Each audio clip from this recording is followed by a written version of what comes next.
right. I think we are ready to reconvene. This is the Recording in City of progress. Trinidad City Council meeting November 12th. We normally have it on Tuesday, but because of Veterans Day, we moved it out one day. Coming back from closed session, we have nothing to report. What I would like to do is start with the Pledge of Allegiance, please.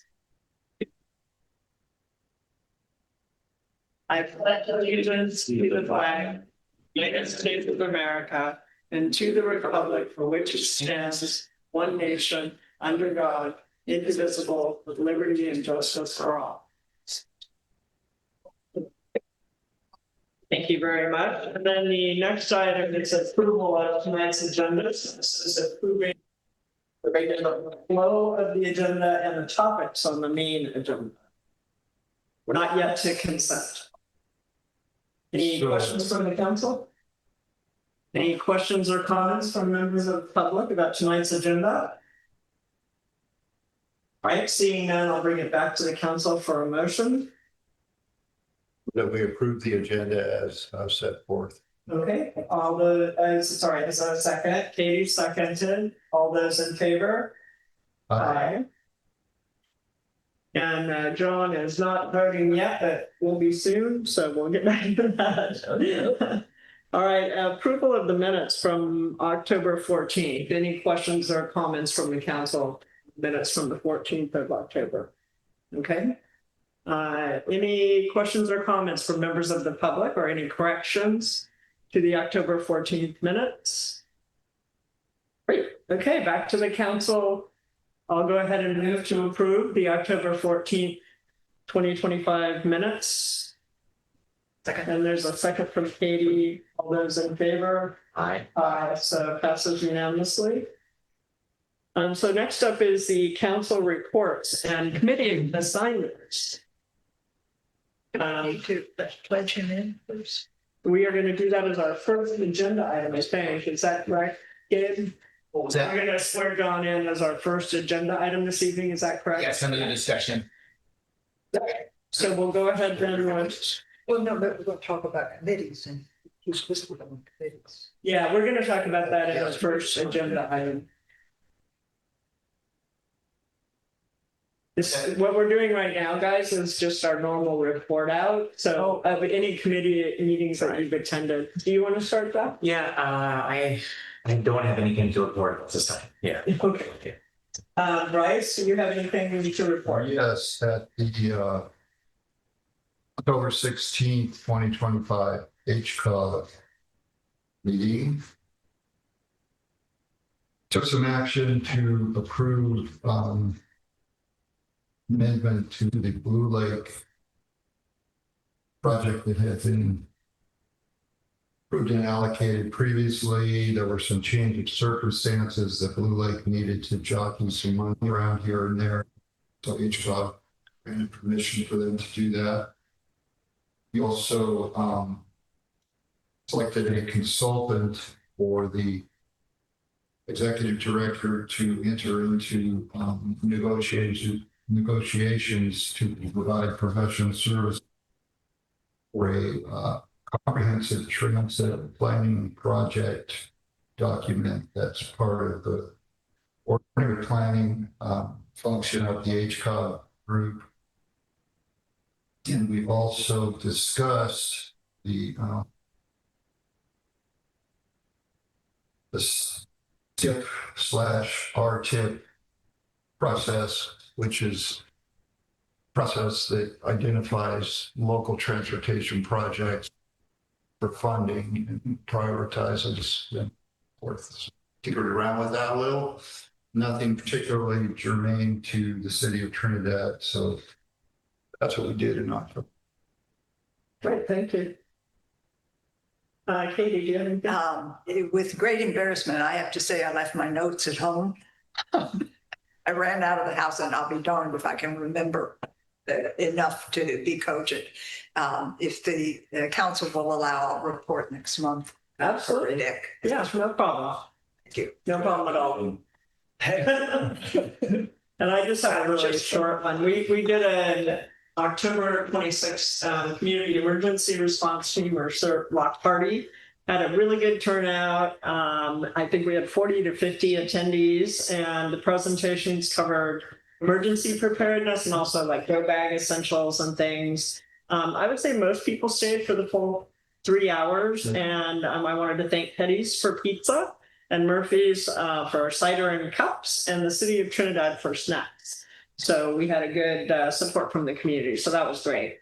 We're hoping to do a 3-day training to get more CERT members sometime in 2026. So I'll keep you guys posted. And then I have one this is not really a committee report out, but a number of people have mentioned to me that with the SNAP benefits, the program formerly known as food stamps, with the benefits kind of up in the air, we do have a number of folks in the greater Trinidad area that are experiencing food scarcity. So I just wanted to remind everyone that the Lions Club does their food pantry the third Wednesday of every month from 10:30 to 12:30 here in the town hall. And Food for People brings fresh produce over by the library the first Tuesday of the month from 10 to noon, and that's at the Trinidad Library. So anybody who's, online or watching this after the fact, who's experiencing, food shortages this month or any other month, we do have programs available. If you want to donate, there are some things, we're really looking for more canned goods, not so much rice and beans, but the team has told me they'd love to see more kind of canned goods. Flip tops are kind of nice, and snacks, healthy snacks, that kind of thing. And you can just drop them off here in the town hall. Anton will take them and we'll get them distributed. So I wanted to mention that, and I think it's really one of the things I'm hearing is that we've got a lot of folks that don't know that they can come to the town hall or that they can get the Food for People distribution. So please help spread the word if you can. So that's what's going on there. And let me just see, are there any questions or comments from the council regarding the committee reports? Nope, I don't have any either. Any questions or comments from members of the public regarding the committee reports? All right, we're quiet tonight. All right, next up is the, I believe we are going to the public safety report before items from the floor, so I'll turn that over to you, Gabe. And I know Lieutenant McCall is not able to join us tonight, so do you want to cover that here, or shall we? Okay.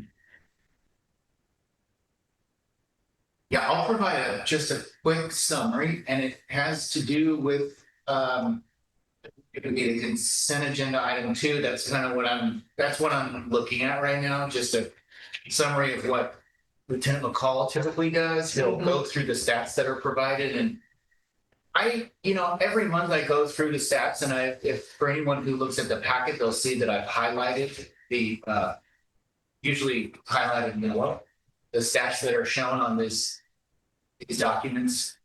Those are the ones that are happening within the city limits. And I did that as a convenience. I think it was discussed a year or so ago. Folks were asking how many of these are actually inside city limits and not. I believe in my staff activity report, I have that real quick. I did some quick calculations, and I just added those notes to the activity report under law enforcement. And that's what I'll just reiterate here in a moment, as soon as I can pull that up.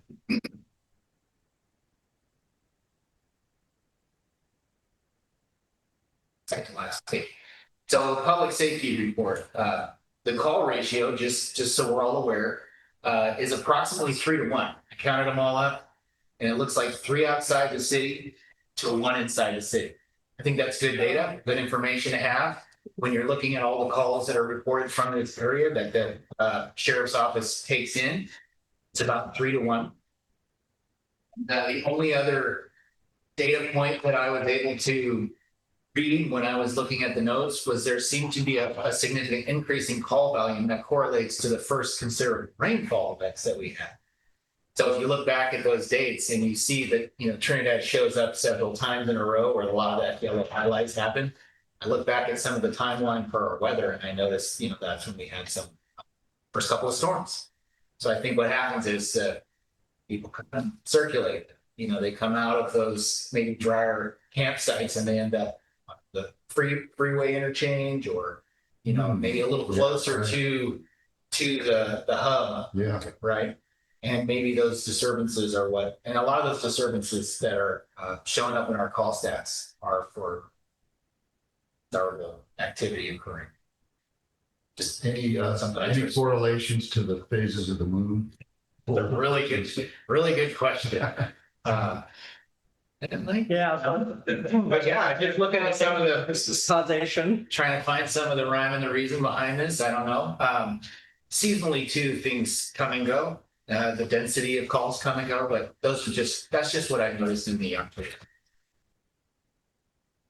Okay. Thank you. Thank you, Gabe. Any questions for Gabe on the public safety report out? I have one question. That it says CAD documentation. What does CAD stand for? That's a Computer aided Computer dispatch. system. Yeah. Computer aided dispatch. We have asked in the past for like a glossary of what some of the different acronyms stand for. And it's been hard for them because they kind of pop out of their computer system. They know what they input, but they don't necessarily know when things pop out what it means sometimes either. So that's been a challenge. Any questions from the public on this public safety discussion? It's a little shorter tonight than usual, but. I did have one question, if I may. You say that it coincided with the rain and maybe the people came out and went under. How can you tell that from what you're reading up report? Well, I remember specifically, I think it was just after our last council meeting, we had a significant rainstorm event. That was one of our first, you know, where we were preparing storm drains. And I keep track of all these things, my communications with the public works staff on a weekly basis. You know, when we got our first big rains of the year, we're out cleaning the storm drains, you know, cleaning up leaves, cleaning up debris, so that these big rains, when they first come through, all the water has a place to go. So I just happen to have those in my mind, and I have notes. And then when I look at these stats, I'm like, why does there seem to be a density of calls around that particular time? And also visual observations. Like when I come and go through town, I think right after that event, I noticed quite a few people on the tail end of that storm, which was about three or 4 days system. There was a lot of tents and tarps and things drying out under the freeway, you know, and I'd come under the freeway and it was just very obvious. You can't tell it from the actual listing. Can't tell from the stats itself. I just kind of put those two and two together, and then reading the codes for calls for disturbances.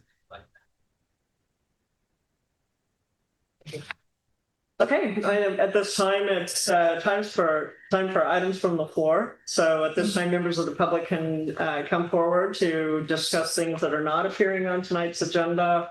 Comments are generally limited to about 3 minutes, and please direct your appeals to council as well.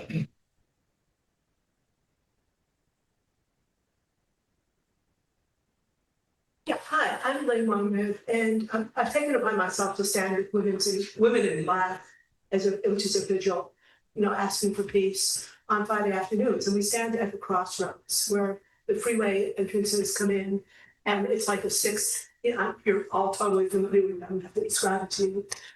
And I have noticed more near accidents, you know, on that. And the locals understand how to navigate that intersection, but the out-of-towners do not. And I am wondering, is there anything you can do to talk to Caltrans to make that intersection a little bit safer, even if it's putting in those little red tiles, you know, that show a red reflection if you're headed the wrong way up it? You know, something that's simple. It could be life-saving.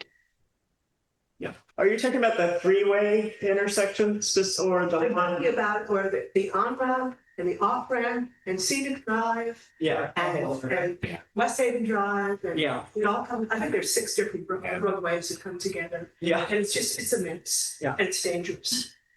Yeah, someone mentioned to me the other day, just to log this, that I've noticed it too, that when you come off the freeway, the stop sign coming from West Haven is set back so far that like you can't really see if somebody's coming that way and then people tend to run that sign a bit or, so that was just some other feedback I got. And I think we all agree that that's a difficult intersection. So, I like to call it malfunction junction. yeah. So thank you for that feedback. Other items from the floor, things that are not on tonight's agenda. Mr. Haken. Hey, everybody, Aaron Haken. Just two things. One, I know it was brought up at a previous meeting, but having gotten around walking in town, being back in town, more of the thermostriping continues to break and fracture that the city just paid a great amount of money for. And so I really encourage us to follow up with the vendor. I'm sure we have, but whoever it is, keep talking to them. It's not lasting the way it should for the money we spent on that. If it's, grant funds, Okay. it's Yeah, I know we money. followed up once, but it sounds like we need to do it again. And I mean, I know it's been followed by I don't know if they've come out and prepared work or that kind of stuff. I don't know there's weather issues now, but maybe getting a commitment back and fix the work they put in. And then the second thing, just a thank you to all of you sitting up here. 4 of the 5 of you I voted for, didn't get the chance, but if you are silly enough to run again at the next opening, be happy to consider you. I recognize we're all volunteers, planning commission and all the different things. And there's a lot of big stuff facing the city right now that are kind of key issues that relate to the survivability and longevity of this town. And so I asked each of you to represent and think before you take votes, and make sure you're making votes with information and thinking about the long-term impacts of your decisions that go beyond perhaps your lifespan, your tenure in the community even longer, because legitimately the foundation that we build today is going to put things in place that will keep this city surviving long-term. There's a lot of big issues, right? There's fire services, there's water, there's law enforcement, there's financial issues, budget, competitive salaries, all this kind of stuff. So please keep doing the good work you're doing. I get it. I understand it's a pain to go through these packets and have all these details and to make uncomfortable decisions and challenge ourselves with our own perspectives and opinions. But just keep that in mind that, the decision needs to lay the foundation for the future of Trinidad long beyond even any of my time here. So thanks. Thank you. Thank you. Yep. Other items from the floor? Things that are not on tonight's agenda? Looking online, I don't see any hands raised, so, all right, thank you very much for the comments. We are now at tonight's consent agenda. Councilors, any questions or comments regarding tonight's consent? Well, with regard to the financial statements, I was pleased to note that in the city manager's report, he specifically indicated to us that revenues and expenditures are on track. No anomalies or anything that would be of concern. So that's very helpful to us. Rather than trying to decipher the spreadsheets each time. So I appreciate that. I also would like to call forth a further discussion. Third, Yeah. concerning trail budgetary. All right, so Councilor Kenny would like to pull item number 3. Is there another councilor who would second that? Actually, Madam Chair, it's not a matter of a motion. In fact, I think it's right here that We don't need a second. any council member can request to move from the consent agenda. Kind of automatic if somebody requests it. Either right at the top. I do, yes, it's in 3-point font, so it took a second. Okay, all right, well then, so move, But I would move that we approve the other 2 items that are in the Yes. consent agenda. okay, so I'm gonna go to public comment. So the council is considering pulling item number 3 for discussion, but the other 2 items would be approved for consent. Are there any comments from members of the public? Okay, then I'll bring it back to the council for a motion. And I also would be interested in, I was thinking that maybe we'd put it as item number 2 so that we can swear in the new counselor prior to this. Would that be amenable to the council? Okay. 2 or lower. Yeah, somewhere beyond one. Okay. All right. Do you want to make a motion? So we don't have. Not to. even that we approve the Yes, consent. we don't have to. Okay. All right. So I need it's what I need a motion to approve. Yeah. What I need is a motion to approve the consent with that item pulled. And we've got a second. All those in favor? Aye. Aye. Okay, great. So I think what we would like to do is let's go ahead and maybe. Where do we want to put that? For now, I'd say we just go ahead and put it as number 2. That's fine with me. I think it's just the discretion of the chair, so. Okay. All right, well, let's go ahead and start with 1 and I'll see how I feel. We're done with that. Okay, so item number 1 and discussion action item for tonight is to administer the oath of office and seating of appointed council member John Waskowitz. Welcome, John, and I'll turn it over to staff for the swearing in.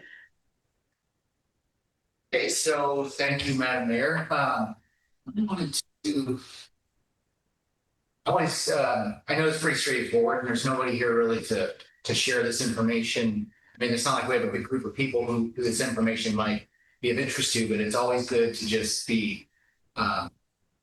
I've administered this oath so many times, and I've often kind of wondered, like, what exactly am I doing? You know, is it? I've watched Gavin Newsom get sworn in using the same exact oath, right? So I want to just kind of point out that, the purpose and background on this. The authority comes from California Government Code 36507, stating before entering upon his or her duties, each city officer shall take and file with the city constitutional office. Purposes for elected and appointed officials of the city of Trinidad to take and subscribe to the oath of office applicable to their positions. All sworn members shall be required to affirm the oath of office expressing commitment and intent to respect constitutional rights in discharging the duties of an elected or appointed official. I think the state of California's oath adds that they will not uprise against their government nor federal government. I think they added that after the insurrection, I believe, but we don't have that. Nonetheless, it is the same oath that all state of California public take. So with that being said, I will be happy to read Mr. Waskowitz. With Mr. Waskowitz, I'll stand up and maybe we'll come, I'll meet you up there in front of the stage and we'll just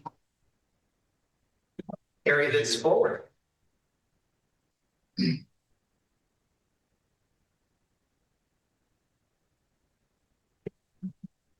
So a piece of paper there to make this easy and we both can read together. I'll read a first sentence and then you can repeat that sentence. We'll make it really easy, short and sweet. Raise your right hand, please. So I state your name. I, John Waskowitz, Do solemnly swear do solemnly swear that you will support and defend the Constitution of the United States and the state of California against all enemies, foreign and domestic. that I will support and defend the Constitution of the United States and the state of California against all enemies, foreign and domestic. That you will bear true faith and allegiance to the Constitution of the United States and the state of California. That I will bear true faith and allegiance to the Constitution of the United States and the state of California.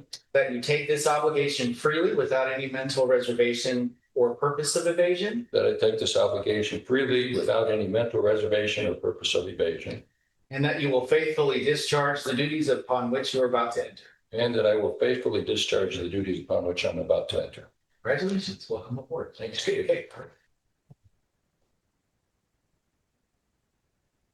Okay. I'll send you photos. So, I'll add one more thing here too. So, Councilmember Breckenridge wanted to point out, and she mentioned this to me, and we discussed this in a phone call, that since Ms. Varela had resigned, the positions that she was appointed, the committees, which I've added in the packet, a list of those committee assignments. You took over as the alternate to that committee.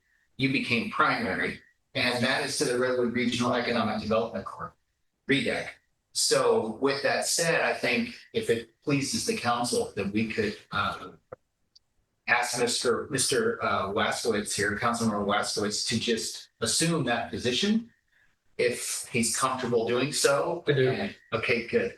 And then that list includes two of the committees that I think you would be an alternate to the Hazardous Materials Response Authority, HMRA, as Mayor Kelly is the primary. Primary, yeah. So the acceptance tonight of this position would then by default accept those two assignments until the next election, which is typically when we reshuffle the deck, so to speak, right? All right, so I think we'll go ahead and slot in the consent item now because that just seems like logical to just go ahead. And so this then becomes item number 2, which is it was entitled Budget Amendment to Shift Trail Maintenance Funds to Engineering Services to cover the Axel Ingram Memorial Trail Concept Design Update. And so I know you're not prepared with a full staff report, Dave, because this was a consent item, but do you mind just giving us a high level of what this item is? And then we'll go to Councilor Kinney first, since he requested the poll. Absolutely. Thank you, Madam Mayor. And I do have some information prepared, and I'll share that with you in that higher level, from a higher level perspective, as you mentioned. So the recommendation summary tonight was, and I'll read the motion, the draft motion was to authorize a budget amendment to shift $10,000 in Public Works Fund 501 trail maintenance, expense code 78130, to engineering expense code 71210 to cover the city's contribution to the Axel Ingram Memorial Trail realignment project. So it's a housekeeping action with a project or a task associated with it. So a little bit of the background here says, I'll give a summary. The CDP issued by the city earlier this year to perform maintenance at the foot of the Axel Lindgren Memorial Trail and make it accessible was appealed and upheld by the Coastal Commission in September. As a result, the Coastal Commission established jurisdiction over the project and convened a working group consisting of all stakeholders to find a solution to this complex issue. I've been attending those meetings. A meeting was arranged by the commission staff following the September hearing to bring everyone together, explain the process, and develop a path forward. And those people involved in that meeting include representatives from the Yurok tribe, their tribal preservation folks. I believe maybe an administrative level person was also included. Myself, our city planner, our city engineer, I believe is a regional director of the North Coast Coastal Conservancy, Michael Bowen, and his some of his staff from the Conservancy also attended, and then the Coastal Commission staff. So it's a pretty comprehensive working group. It was a large invitation issued by the commission to get everyone at the table to talk about the next steps. Now that the process of the appeal had been upheld by the commission, it's now in their jurisdiction, and now they are going to handle how this trail phased approach is going to be executed. The meeting was arranged. We had this meeting to develop a path forward, at least a very preliminary meeting. The second meeting was held on October 16th. So the breakout from that original meeting was a technical meeting, and that happened a few weeks later. And the reason is because in that first meeting, it seems like if I had $1 for every time somebody said, well, I'm not an engineer, but but then maybe we should pile rocks at the bottom to make it a better, secure, erosion proof landing. We're going to spend the money. I'm not an engineer, but right. So commission a breakout smaller meeting that included the engineers, one engineer from the Coastal Commission, City of Trinidad's engineer, Steve Allen, and myself. And who else was there? The Coastal Conservancy representatives. So that meeting with the engineers was a technical staff focus on ways to achieve development of the alternative trail route. The city clarified to the group that the solution proposed in the CDP, I clarified to the group that the only budget available that we have, because everybody kept asking, how much money does the city have to do this? What can you contribute?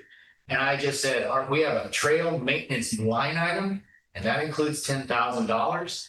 And that's all we have, right? We've spent a lot of money. My council is probably not going to be very excited about giving this group a blank check. We've spent so much money, and here we are today. And all we have is an appeal to show for it. We're back at square one. So, the amount authorized was 10,000 in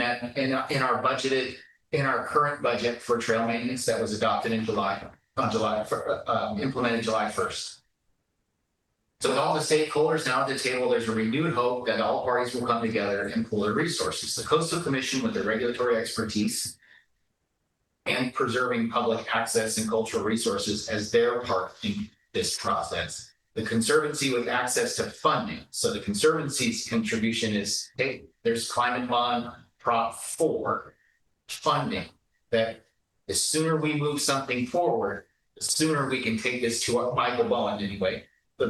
The guy we're dealing with, he's like, as soon as I get something from you guys, the sooner I can take it to my board for a project to get funded. Tribal entities to protect and preserve, the oversight of their cultural resources and provide guidance during this process. And the city of Trinidad taking the first step by developing a conceptual preliminary design of how this new traditional trail outlet will be fortified and resilient as possible against ocean erosion. So the design concept put forward by Steve Allen, our engineer, would be used to further the group's progress towards meeting benchmark timelines to gather input during G2G consultations, full design plans for permitting, and an application to the Conservancy for funding. Once we found out that we learned that the commission has finally scheduled a meeting on December 10th for their first G2G about this topic, specifically with the York tribe.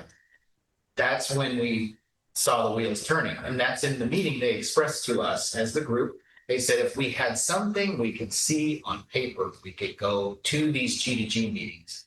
Otherwise, we're just spinning our wheels conceptually and everybody's just trying to envision what this is going to look like. The Conservancy representative said, we're not going to fund an imaginary concept in our minds. We need to see something on paper. Let's get this rolling. Anyway, long story short, the consequence of the proposed action tonight is that the budget allocated for this trail maintenance will be exhausted for the remainder of the fiscal year. Trail maintenance expenses in this category include material supplies, contracted services to perform specific tasks. It does not include labor from public works staff to maintain vegetation on the trails. That funding source, wages, will remain healthy for the year. So it's not like that we're not going to be able to maintain our trails. We just don't have those specific monies for buying materials, buying this and that we might need. Now, since the city has experienced significant challenges garnering support from stakeholders to perform the maintenance, which is why this budget has not been exhausted for many years. If you look back at our budget for this line item, with the exception of the money that we spent to protect the cultural resources that were exposed down there during our last, 2 years ago or more, we generally do not spend this money. It sits there unspent and it kind of rolls into the next budget year. And we keep getting asked, why are we not spending the money on trail maintenance? Well, because we have a lot of tribal interest and objection to what the city wants to do on a regular basis. So we have that money earmarked in case we want to use it, in case we can use it. And from time to time, we will use it on places like Trinidad Head or some gravel, places that we do have the path forward for maintenance. But these other trails are basically, as you all know, are sitting here idle and disrepair. So that money is used. So anyway, to conclude with that in consideration, the expense is justifiable, I believe, for the reasons described. with the hope that this investment will lead to a resolution that can project. And that, of course, is based on a timeline that I've been receiving from this working group saying, hey, go one step forward. This is what we're going to do. I'll back over to the council. All right. Counselor, we should start. Okay, thank you. Well, let's see. Let's start by reviewing a little bit of history about the ALNT. The actual Lincoln Memorial Trail. It was put in, I believe, 1997. Part of the settlement of a lawsuit between the city and John Frame of Wagner Street, who objected to people walking by his house, get down to. So the Yurok tribe helped design and build that trail in service till what, a couple of years ago? It's been 3 years, I Three think now. years. I think the storm was 3 years ago. Right. And When the November trail was this closed because of significant erosion that took place that winter down at the bottom. And so the years went by, and fairly recently the city decided that we need, because part of the settlement that created the trail required that it be designated as the primary route, take most of the foot traffic and relieve the other two trails that also lead to the same place. But the city council eventually decided that enough time had passed with no reopening of the ALNT. So we, through our planning commission, approved a development permit to reinstall the cable steps that had pretty much always been part of the last 15 feet or so of the trail. And they had been basically destroyed by the wave action from the storms over the years.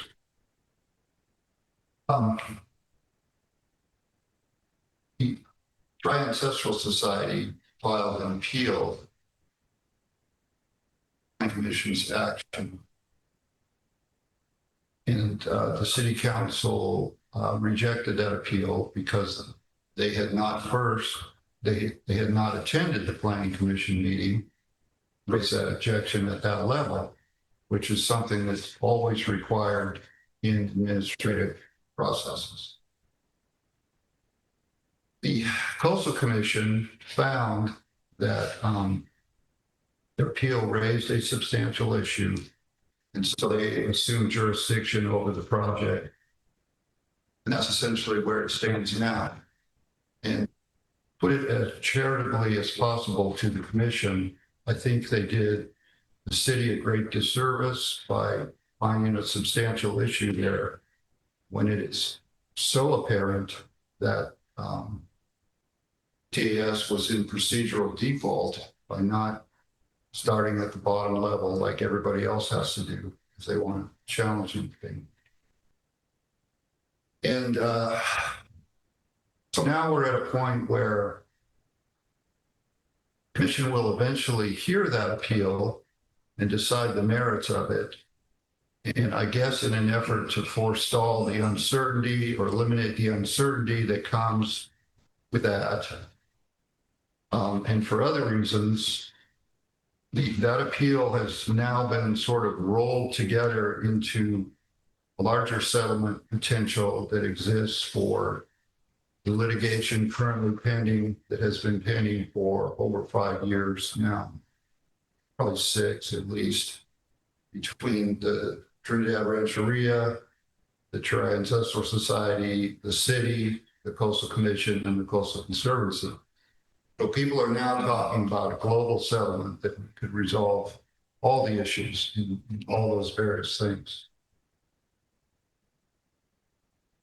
What has been suggested as a first step is that the city take the entire budget for our annual trail maintenance and use it to make a drawing of the modifications that would be made to the bottom of the Axel Lindgren Trail that are preferred by the Tura Ancestral Society as a better route that does not cause as much exposure to potential disturbance of cultural resources in that area down there.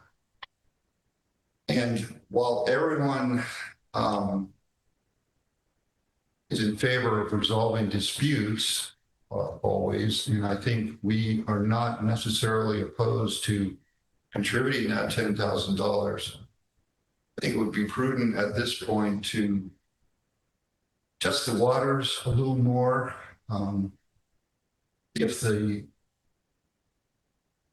parties involved in all these disputes are ready to negotiate in good faith and come to some kind of global settlement. So I think we should condition the contribution of that $10,000, our entire yearly budget, to some kind of agreement being reached. And there's going to be a meeting, I believe he said this Friday. All the parties are going to get together on Zoom and see if they can hash something out. So there could be very little time lost. It's a matter of a few days. In other words, if we agree that if you guys come to an agreement, you have the $10,000, you can get started on the rest of the grant funding process and all that to get the whole thing done. Now, I also think that get a usable picture representation for no money that could be used, that could be presented to the grant funders by the use of Google Earth and a piece of graph paper that shows where the new trail would go. You know, I know we could be accused of holding up the whole process, the whole settlement process. But if there's just no reason in this day and age where grant funding has to be held up because a better picture could be obtained by spending more money. It's a concept, slightly rerouting the bottom of the trail. And there's also the point that if settlement negotiations fail, well, the Coastal Commission is still eventually going to have a de novo hearing on the merits of the appeal. And if at that point they decide that this trail has been closed long enough, we need to get it reopened again, because that is one of our, if not the most important aspect of the reason there is a Coastal Commission, is to promote coastal access.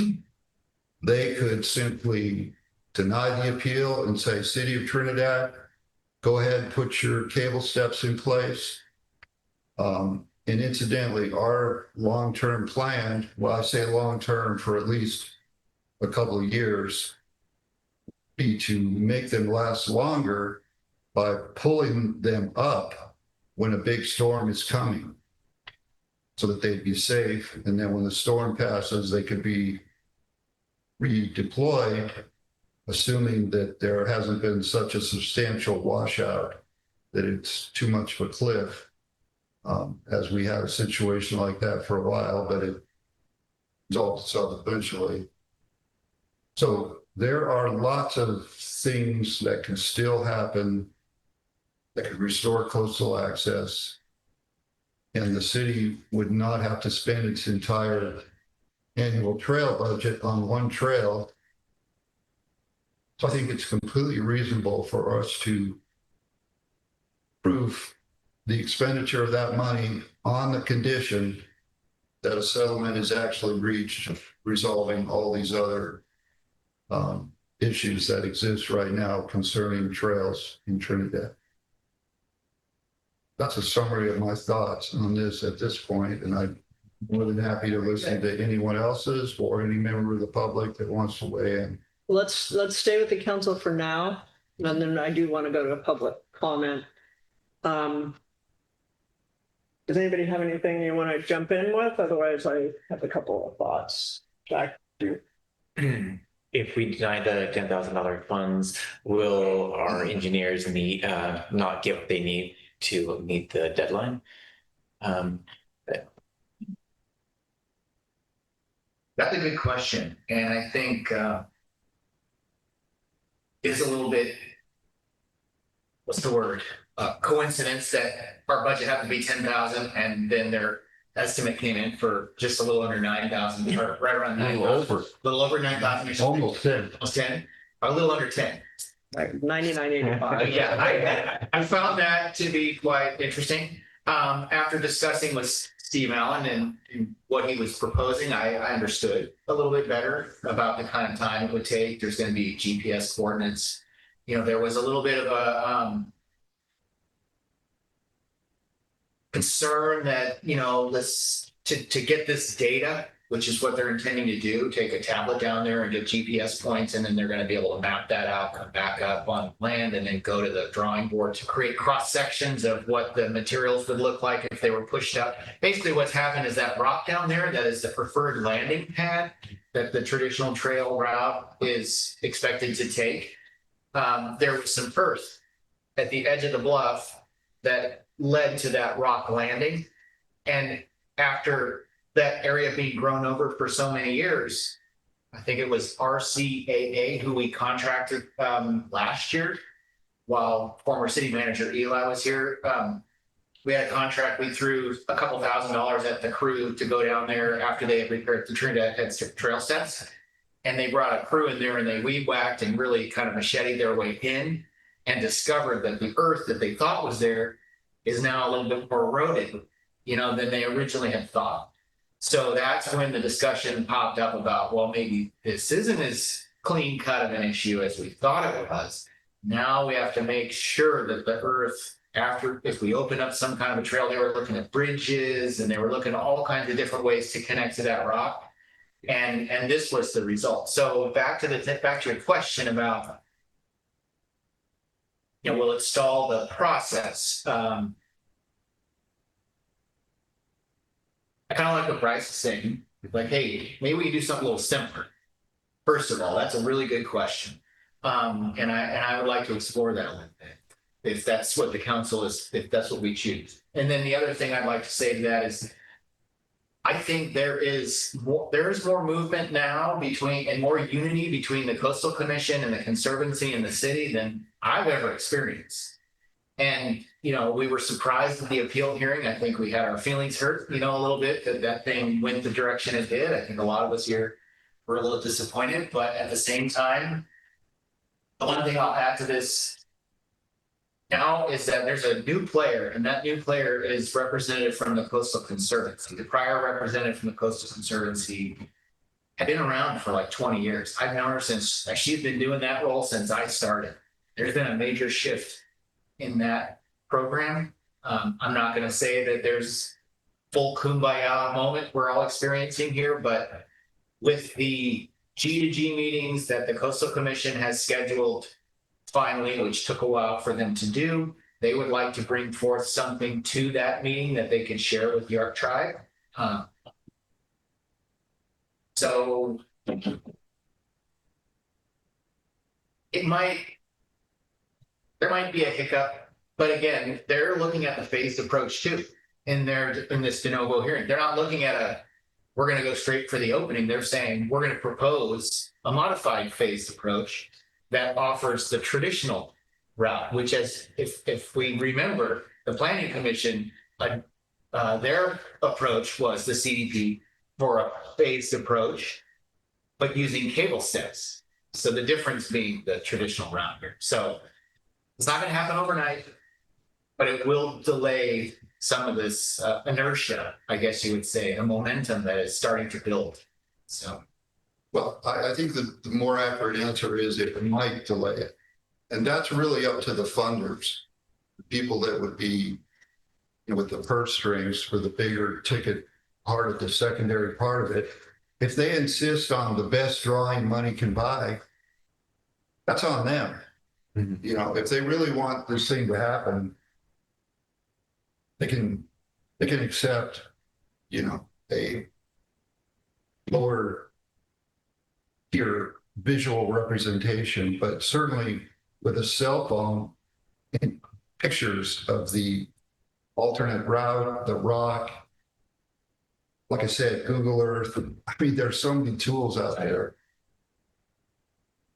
You know, I mean, I see that there's some pros and cons, like the pros. If we move ahead, it potentially moves the Axel Ingram Memorial Trail traditional route. It moves it forward, and to Gabe's point, it shows, you know, that we're working with the Coastal Commission and the other folks on this team. And so that's kind of a positive, you know, to kind of keep the momentum going. And it sounds like the Coastal Commission, all the parties except TAS, except the Tri Management Team, or excuse me, the Tri Ancestral Society, want us to fund this. So most of the members of this committee or this leadership team, if you will, want us to fund it. But the Tri Ancestral team opposed it.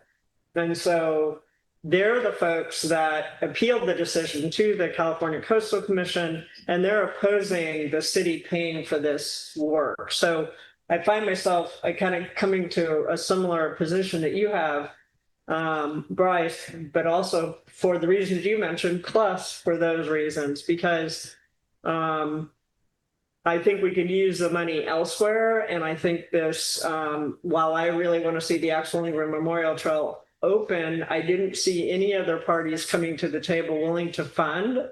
And then when we were willing to fund, we're asked not to by some of the key stakeholders, the Tri Ancestral Society, who, you know, in statements said that we were moving too fast, that the city has been dismissive of cultural assets, and has not taken their feedback into consideration. In fact, it seems like the Coastal Commission is saying the same. By accepting the appeal, they basically said that the city of Trinidad is not being considerate in our approach.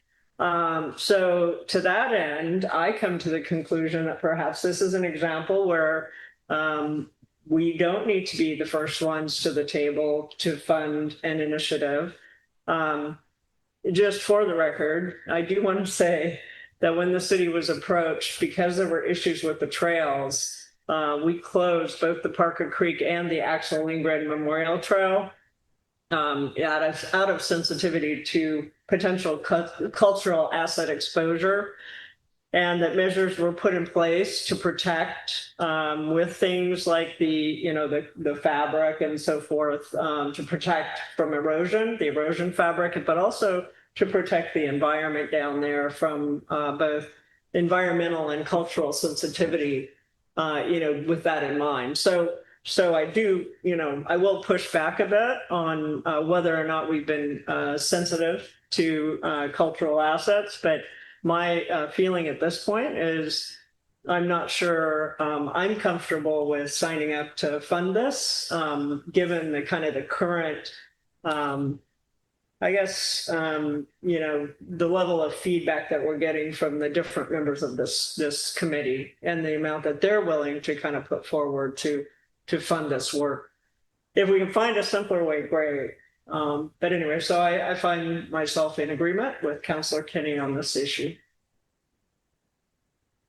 Other thoughts from the council? If we don't, the donation of $10,000, what happens to this momentum, this global approach? Does somebody else pick up the baton, or do they all just push the meetings? So the global settlement side of things I see as separate, and I see that as a separate discussion that's happening related to litigation and things that can't be talked about here in public and personally. Yeah. I see this group that is led by the California Coastal Commission. Yeah, you mean that one? Yeah. So the California Coastal Commission, because they took over the appeal, they're leading this team, and it includes members of the city of Trinidad. It includes the Coastal Conservancy and the California Coastal Commission. I guess my feeling is if we don't fund this work, someone else will have to. Okay, but right? it So- won't stall the whole thing. Well, it may stall while they find the money. Yeah, But- we don't have a crystal ball. Yeah. We can't say for sure what's gonna happen. Yeah. But I mean, if the Shariah Ancestral Society who pulled together the GHD plan, I think they spent $30,000 on that. I would also think that they could pull something out of that would be useful, or get GHD to pull something out of that that's useful enough to have just a basic blueprint of where the trail's going to go. But that's my thoughts personally on the matter.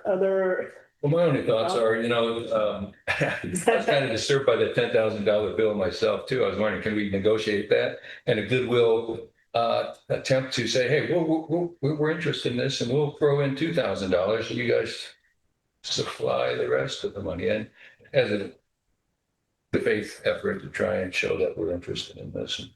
But Yeah, $10,000 does seem a little high for what's being offered. yeah. So John basically is saying maybe we co-fund, and what does the council think about saying, we're not going to maybe put in the entire 10, but maybe we're willing to do, say, a quarter of that, or, I think it's open for down the line. We're not closing the door forever anyway. I think what we're just saying is we're not willing to move forward right now. Is that correct? Like, I don't know that I'm not sure I would be willing to just close the door and say, I'm never going to want to fund this. I think it's just for right now. My position is, we can throw the whole 10 in if everybody else steps up and says, you know what, we are going to resolve all these issues that have been festering around trails for 10 years here in Trinidad. I don't think they'll do it for that amount of money, though, do you? Well, I don't think we could make it contingent. find out. It provides some incentive I think it'll be okay. to. So contingent on they're having a call, but this Friday, but they won't come to a conclusion, I don't think. If it were really going to move things along, I'd be okay, but I Yeah. picture it just disappearing down a rabbit hole. It sounds like if we gave him 5, Bill would have been 5.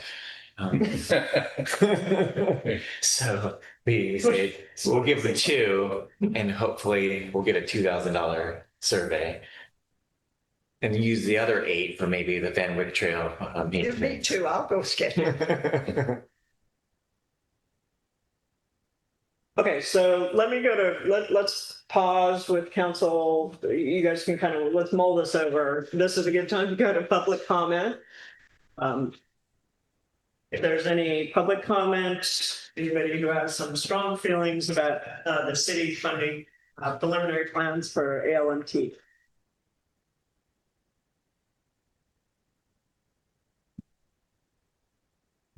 All right, Ms. Paul, I see your hand raised. Good evening. Can you hear me okay? Yes, great. Great. My video is not working right now, but I'm glad you can hear me. First of all, thank you for continuing to look at this project. It's been on your plate for a very, very, very long time.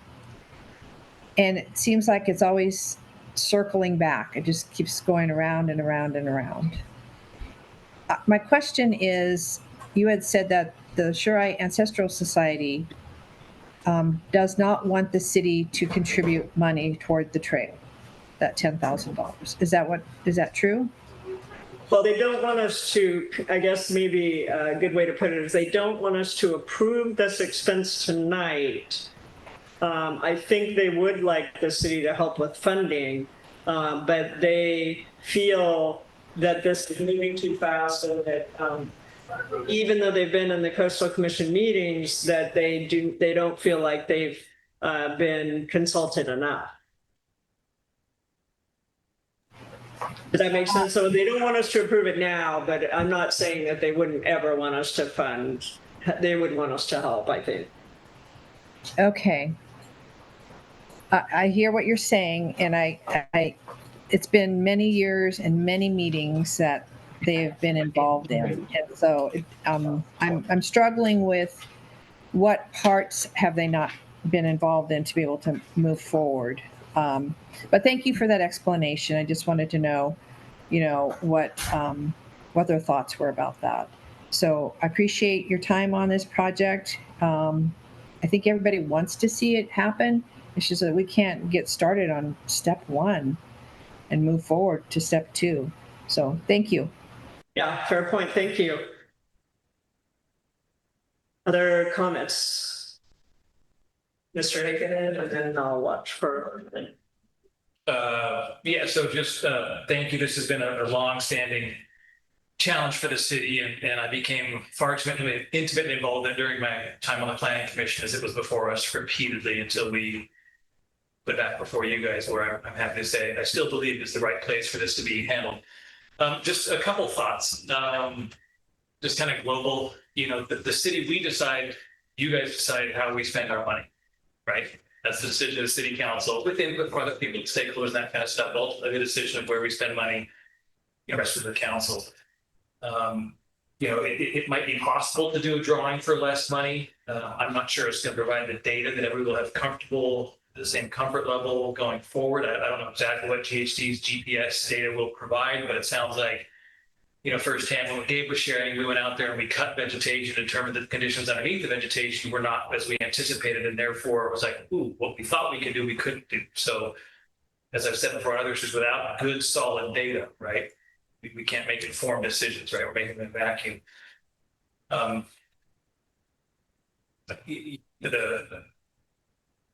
don't think, my personal opinion, I don't think there's going to be a point where everybody's in agreement about what the plan is proceeding and how to proceed with this, just based on my history with this project and hearing the longer history. So, I'm respectful of people feeling, so it sounds like the TS doesn't feel like they've been involved to the degree that they would like. And I absolutely respect that, but there's, process and opportunities and that kind of stuff. And I'm not privy to what's been discussed so far, so I don't know what's going on with that. But what I did hear tonight is that this has now been taken kind of out of the city's area of responsibility to coordinate and run this project. And there's somebody else in charge of it now. And one of the hardest things for me to do when things like that happen is to kind of release the history of the past and move forward in a spirit of cooperation and expending funds, which are meager, and we don't have enough money to go around in the city, right? There's a lot of things that we want to have that we don't have already. But if this new working group is saying this is a tool that will help them advance toward a solution on this, I'm worried that it might be a little bit short-sighted to not take any action tonight. So I don't know if your hybrid suggestion to fund part of it, to say, take a resolution tonight, yes, we're interested in cost sharing on this, but we can't deplete our entire supplies budget, material budget for rock and gravel. And that's what it sounds like I heard Gabe right, is what's being moved. It's not the entire trails budget. It's like we have nothing left for trails. That's not the case. We have nothing left to buy gravel and railroad ties and that kind of stuff without moving money from somewhere else. So there is money to keep maintaining our trails. So I don't know. I just think that perhaps something, a yes vote or some kind of a gesture would politically maybe be a good move for the council to consider tonight. So that way there's no risk of perception of the city now becoming an obstructionist party in this process. Because I certainly don't want that to be the case, because I've heard of these most recent things. This is the most progress I've seen and collective kind of harmony and cohesion on a solution going forward. So I just encourage you to think about that and try and seize that opportunity while balancing your concerns as well. Thanks. All right, thank you. Other comments? Ms. Provo, you still have your hand up. I'm assuming. Yes. Okay. I do have one more comment. Thank you. Just tagging on that. I believe in all the meetings that I've gone to on this matter, it's always been stated, and I think it was the previous city manager always had said there was $10,000 for this project, and or there was $10,000 in this line item. So I think there's an assumption by many that there's $10,000 for that project. So just wanted to let you know that. And I also think it would be a good step to have some kind of contribution to say we are invested in this. We do want to have this happen. So make a contribution to it, and let's see who else can step up and try to also make a contribution so it can move forward. Thank you. Thank you. Okay, I'm gonna bring it back to the council. So we've heard, comments and questions and some suggestions from planning commission members of the public. I guess I'm kind of in the camp of maybe we are willing to put skin in the game. Sorry, maybe we're willing to put skin in the game, but we are not willing to fund the whole 10,000. So I guess I could see a motion for half of that. And then asking the Conservancy and the Coastal Commission. So I guess I'll make a motion that the city, that we split the difference. And we say that we're willing to put 5,000 in of our money at this time, expecting that there'll be some cost sharing from the other groups, and that all parties, whether that's the Shrine Ancestral Society, the Yurok Tribe, the Rancheria, and other key stakeholders, the city of Trinidad, that all stakeholders will be, all plans will be vetted through this committee run by the Coastal Commission. So it's a two-parter. We put in 5,000, and with the understanding the Coastal Commission makes sure that plans are vetted. Make sure that what? That the plans are vetted, that they're fully vetted with the parties. The drawings? Yeah, so the plan to do this work, to go out and get this drawing made, that the people on the committee all are aware and understand tasks specifically, is consulted. Everybody's consulted by the Coastal Commission. And then, so they need to sign off, basically all of them. Sign off. Sign off on We like the drawing. that we want to spend this money on this project, right? So that the group who led by the Coastal Commission says, okay, we want to spend, let's say 15,000 or 10,000 or whatever it is. The city of Trinidad will put in 5. We'll find the funding for the others to do this preliminary drawing, this plan. That's just my motion. You guys don't have to second or agree. In fact, if there's no second, it dies on the floor and we can try a different one. So, so I guess, okay, John seconds that. Okay, so John is seconding, so does everybody understand what I said, first of all? You understand? Yeah. Okay. Then all those in favor, Let's have further discussion. you want to have further? Yes, I do. Okay. So right. I didn't know, I thought like, so just point of order. Typically, there's a motion and a second. Is there any further discussion? If there's further discussion.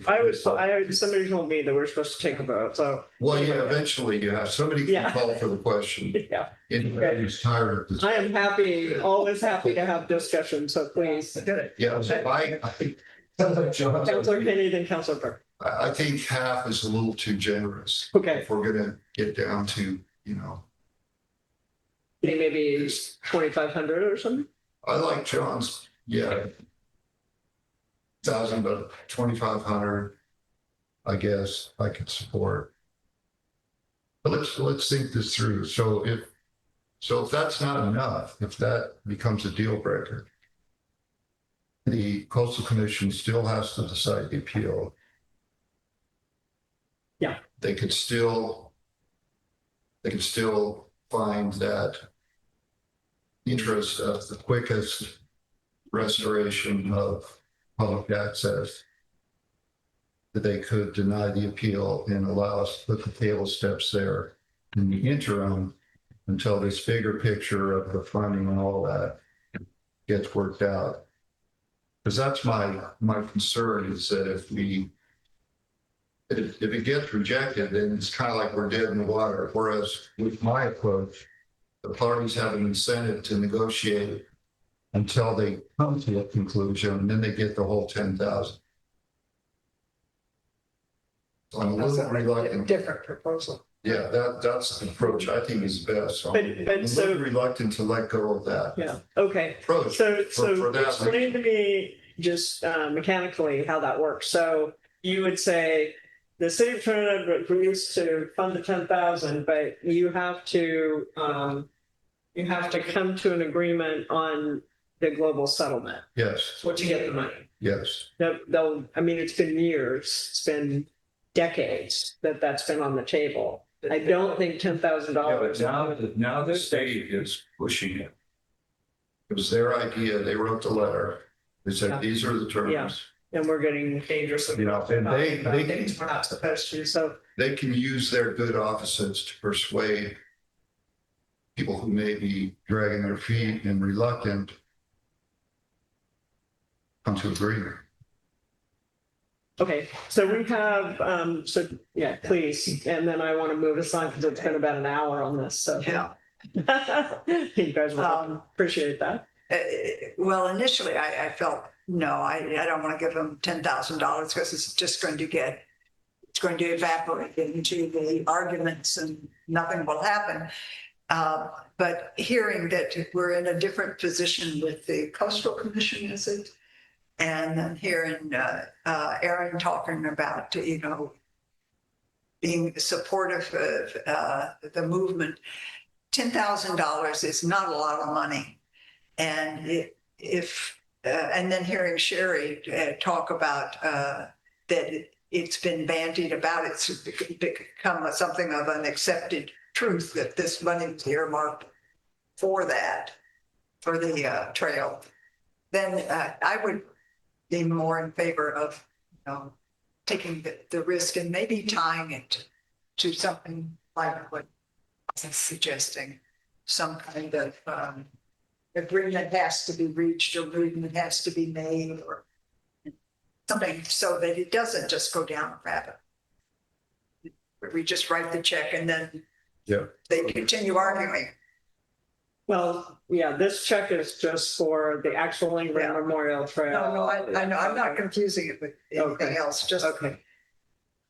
So I'm going to withdraw my motion, just in the interest of kind of time and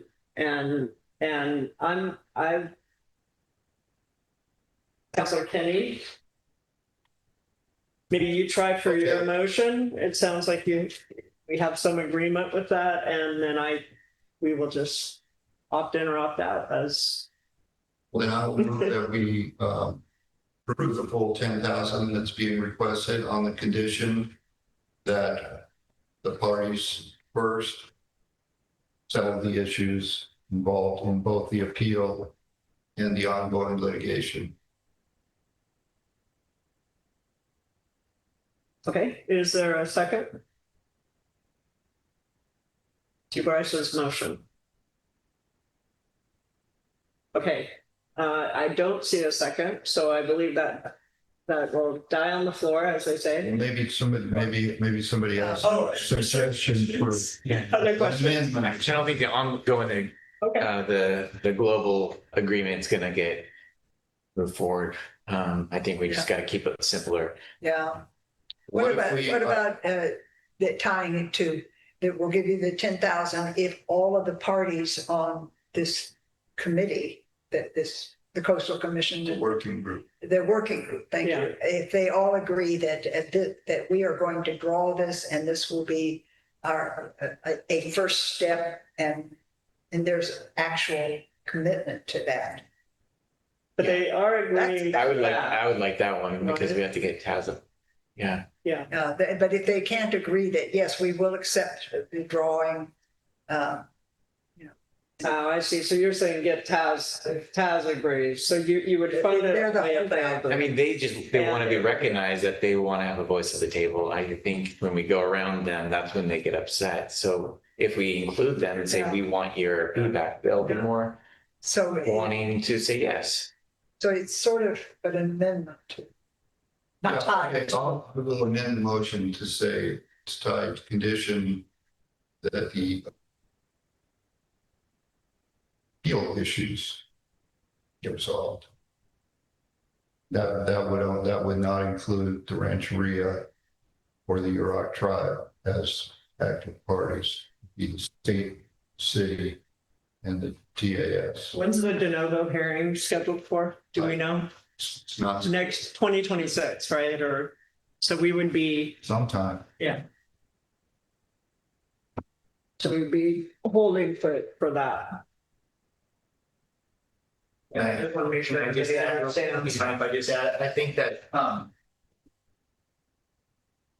this step is part of their strategy to garner further support, to lead to a new revised phased approach, which would then be the permit and the de novo hearing. So I'm just reading this through, just trying to get clarity. So if I have to, I'm trying to imagine myself delivering this back to the group. Yeah. And if I say, if I condition this to tie to the condition that the CDP issues get resolved, they're gonna say, well, that's what we're trying to do. And unless we move something forward. What could we tie it to that would be concrete?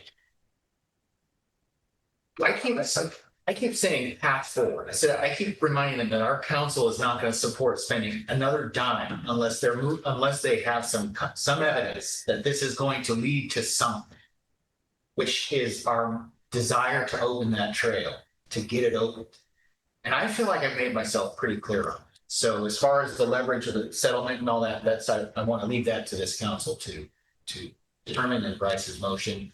But I just wanted you to be clear, you know, where what I've experienced. And another thing I'll say real quick is when this concept was brought forward last week and shared with the group, the technical group's direction to our engineer to do this, that's when we heard from Natura, because when they caught wind of that through our agenda, they objected, held this meeting on Monday. They were pretty firm that they did not want to see this go forward, but as we hashed it out for an hour and a half, the meeting concluded. They're not here. So I was worried they were going to be here to object, to write letters saying, don't do this, but I don't know if that's acquiesce or if that's just like they got the information they needed and they're going to support it.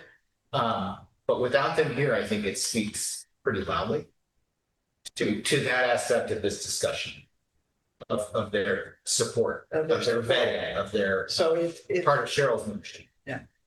And I didn't mean to interrupt, but I'll leave that back to you. So I hear three different things going on. There's a discussion about making the money contingent on settlements of different costs. I hear reduced amount, we'd be willing to do a reduced amount. And I heard, or we go ahead with the funding as it stands, possibly with a doubling down or an assumption that all parties are at the table and approving a go forward plan or something, you know, which I think is up to the Coastal Commission to negotiate. Did I miss anything? Those are the three kind of pivots. We can't do things making assumptions and something. No. That's not. Well, yeah, maybe contingency, that maybe is a different contingency then, some sort of contingent on a settlement was one, a reduced amount was two, or a contingency that says we'll fund it, but we want to make sure that all parties agree or something, you know. That all parties are agreed to have this. Agree to spend this money on this project, I guess, right? I mean, it's our money, we're spending it, so it's a little bit odd. Forget number three. Maybe we're just saying I think either reduced amount or making it contingent on a settlement or go forward as it stands, right? so that this, I don't think making it contingent on settlement is not uncertain because there's three parties. There's the city was the applicant, there's the TAS was the appellant, and there's the Coastal Commission, which is the agency, right now has jurisdiction over the appeal. So if all three of those parties agree how that appeal is going to be resolved, then there's no need for a de novo hearing. and they get our $10,000 tomorrow, or, you know, as soon as they have to meet our conditions also, which we talked about earlier in executive session. Okay, so I think your motion is on the floor, Counselor Kenny, and you just described it. And are there any other, because I think we need to move forward, one way or the other. Are there any questions for Counselor Kenny? Otherwise, I'm going to call for a second and a vote on that.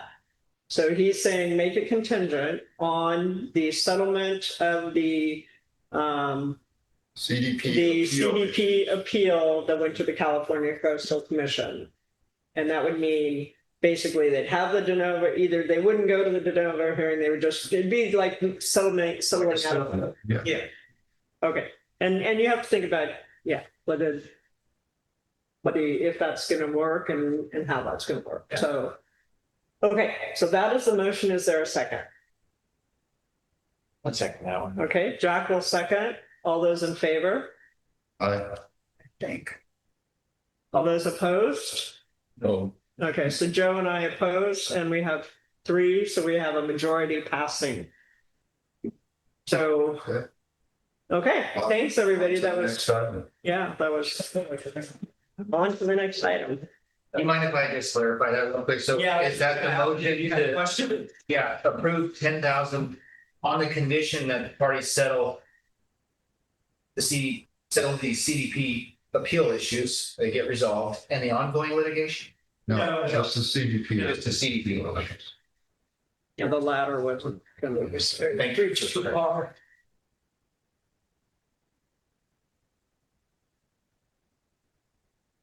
And I think the Coastal Commission has a process that probably won't be influenced by that, so that's why I voted nay. What do you mean that they won't be? I don't think that for $10,000, they're gonna abandon the appeal. That Tazewell or that the Coastal Commission won't go through its process as they are. So that's why I voted no. And we will find out. Okay, next up, item number 2, presentation update of the 90% plan submittal 2024 STEP Main Street Improvement Project. So we're gonna talk about roads.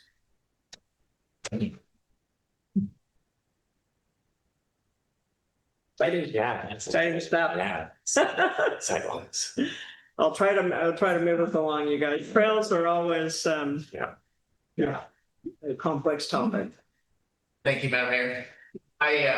This is the one project that I know most about on the agenda that I didn't read the city engineer's report, I have to admit, but I do know enough about it to be dangerous. So I'll go ahead and summarize quickly. Everybody's around the back of it. Yes, exactly. You don't have to go through So all the let's see detail. here. So see, okay, this is Josh's report, and he and I have discussed this many times. So we're talking about well, first of all, the action before the council is just to receive the report. This is a project that the city's been moving forward with to rehabilitate the pavement, specifically for Main Street, Patrick's Point Drive, and West Haven Drive, funded by approximately $800,000 in state-only STIP funds. The project will improve roadway conditions, enhance public safety, and ensure ADA compliance. Construction is scheduled for summer 2026. It says to minimize community disruption, but summer 2026 is very disruptive. But it is what it is. That's the construction season. It's going to rehabilitate the key corridors in Main Street, Patrick Point Drive, West Haven Drive. These streets are critical for local mobility, economic activity, and they carry quite a bit of traffic, the majority of the traffic volumes. So the STIP program through the state of California is a primary mechanism for funding regional transportation projects. It's a 5-year capital improvement program for transportation infrastructure administered by Caltrans and the California Transportation Commission. And the STIP operates on a biennial cycle with project nominations and funding allocations occurring every 2 years. So other STIP funded projects include the downtown pedestrian connectivity project in 2018. That was all the new sidewalks, the sidewalks where we moved the sidewalk away from being adjacent to the tennis court. I'm sorry, behind the parking spaces in front of the tennis court, and the improvements on the opposite side of the street. So these are safety improvements that were made along with, it was just the intersections of going down to the turn on Edward Street.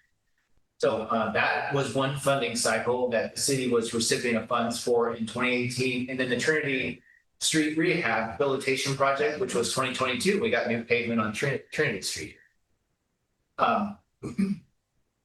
These improvements were identified by the city in 2013 in terms of Main Street, Patrick's Point, West Haven Drive, the project scope that we're dealing with here today, and has been identified as a priority in the Humboldt County Association of Governments Regional Transportation Plan since 2014. So the projects that are proposed in the STIP typically, they're not just engineer and staff members walking around saying, let's do this, let's do that. It's based on plans, local road safety plan, and also our regional transportation plan. These were studies that I probably could go back pretty quickly to our prior council meetings back in 2014, 16, where these projects were programmed. And now they're just coming to fruition because when you have a biennial cycle, you have to wait your turn and you have to be prioritized because this is part of a much larger regional pot of money. And city, it's fairly competitive. We do have allocations, but we're not guaranteed this. So when we get these funds and those funds for the connectivity project and the down street rehabilitation program funds, the city did a pretty good job making its case. But also perhaps other cities didn't do a good enough job making their case, or they didn't ask for enough funds because they have other funding sources. So Trinidad has been a pretty happy recipient of these STIP funds. Probably on the odd years now, going back to 2014, the city's had some pretty significant investments almost every 2 years made in its local roads. So the project history and context was identified here, talking about Main Street, talking about the slurry seals in 2015. Slurry seal is when you put a kind of an asphalty tar mix on top to keep water from intruding into the surface, and then the aggregate in the asphalt from falling apart, and then you get what you call like alligatoring of the asphalt, where you see it kind of breaking into pieces, and then the next thing that happens is potholes, right? So this project has, again, that Main Street, Patrick's Point, probably the section of West Haven Drive is probably the nicest section. But as Josh and I have talked about in the past, he's like, well, that's the best time to do these projects. You know, when you have good asphalt, you don't want to wait till they turn into potholes because then the project gets so much more expensive. And what we're talking about is a slight grind and repave of asphalt. So a thinner layer of asphalt, which ends up being less.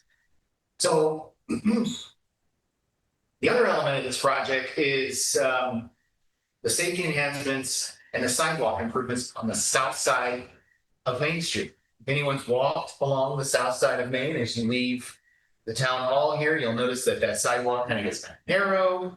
The other side of the street has been improved as part of the HR3 Gateway project back in, I think it was 2008 time. Those projects were designed to move children safely from the other side of town under the freeway as they're walking to school. They needed to have enough, and then accessibility. That was the priority then. This side of the street was neglected. So this is going to basically round out a nice sidewalk enhancement project for Main Street Trinity. And that sidewalk is going to be expanded, not very much, but just enough to meet accessibility standards, maybe 6 inches, I think. And the roadway width is likely not going to be missed because it's already a little too wide. So it'll get a little bit tighter, but it still meets all the minimum standards for roadway widths.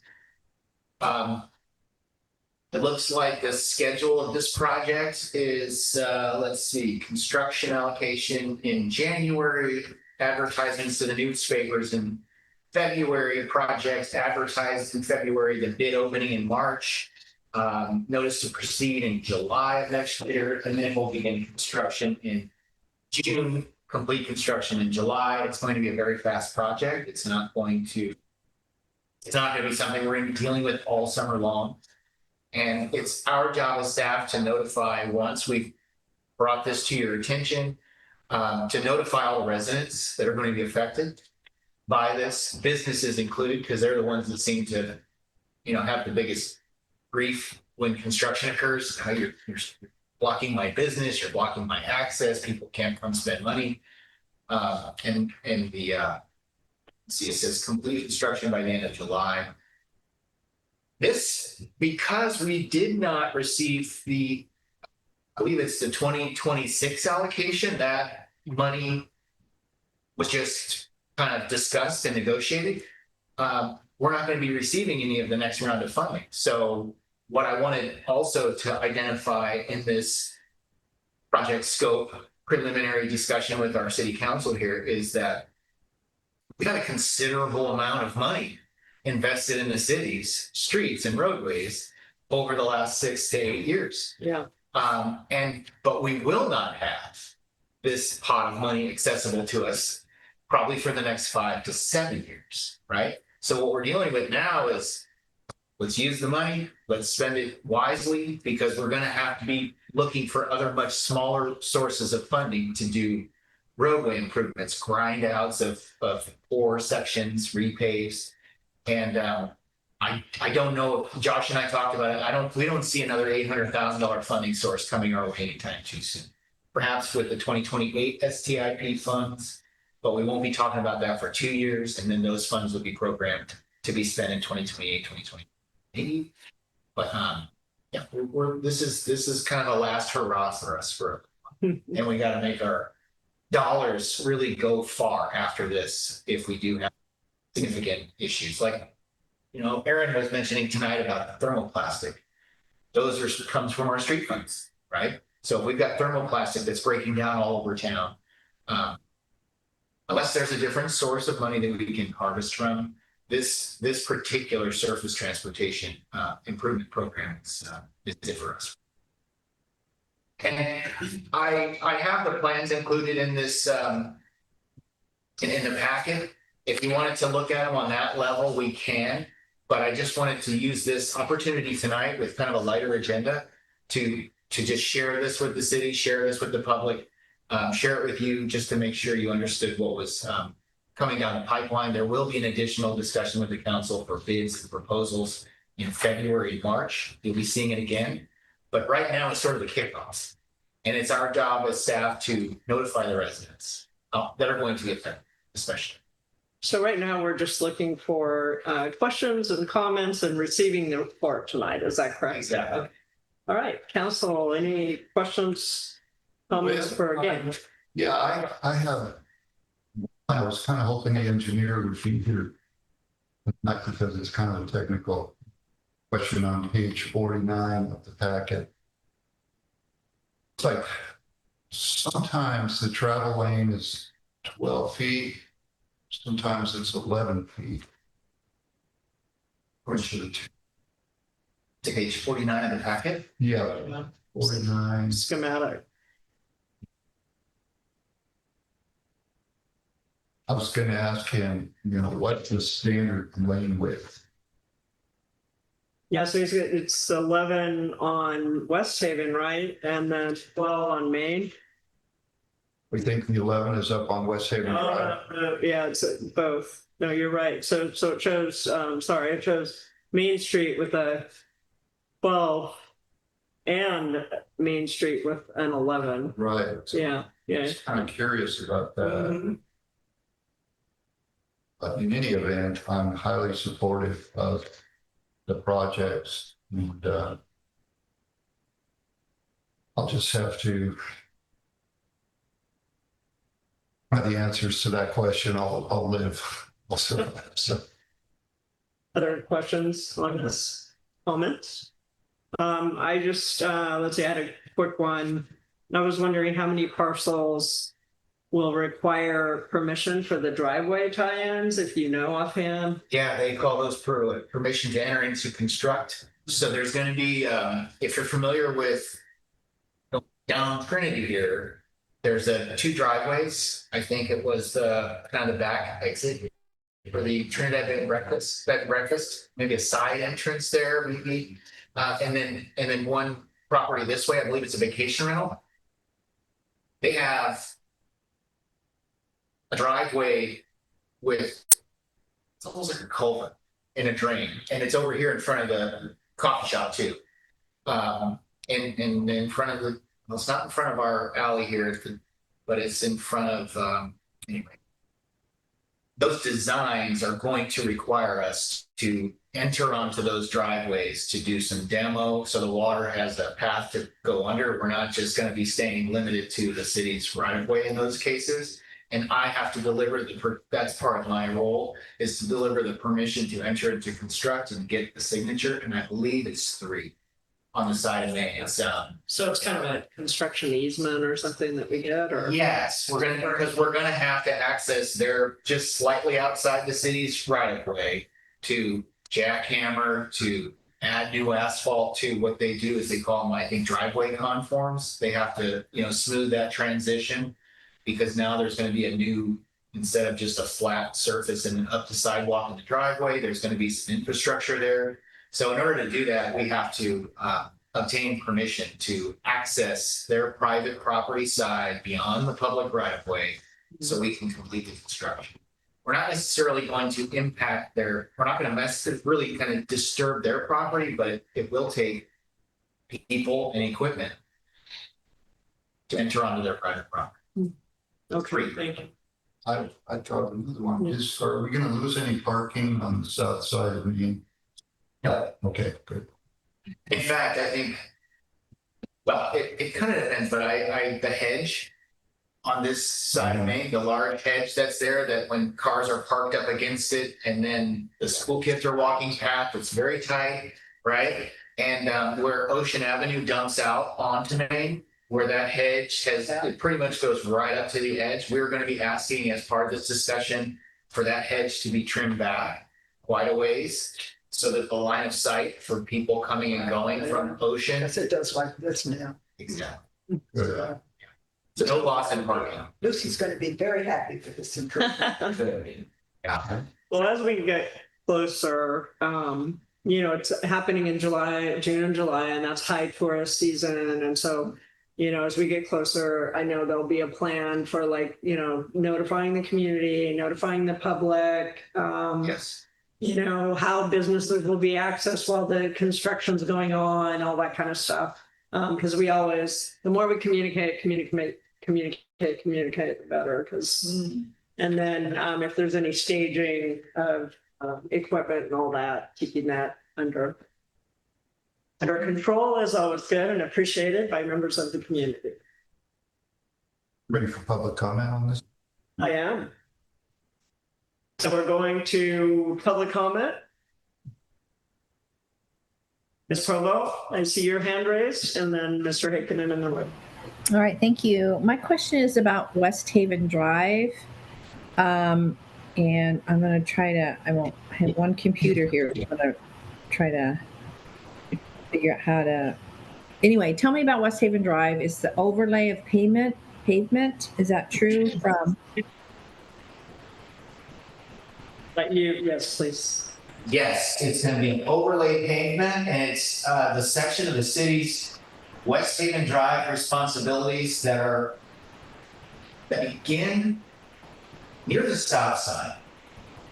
Because anything in the interchange section of that West Haven Drive belongs to Caltrans. We're not going to be paving Caltrans property, so it's basically at or near the stop sign.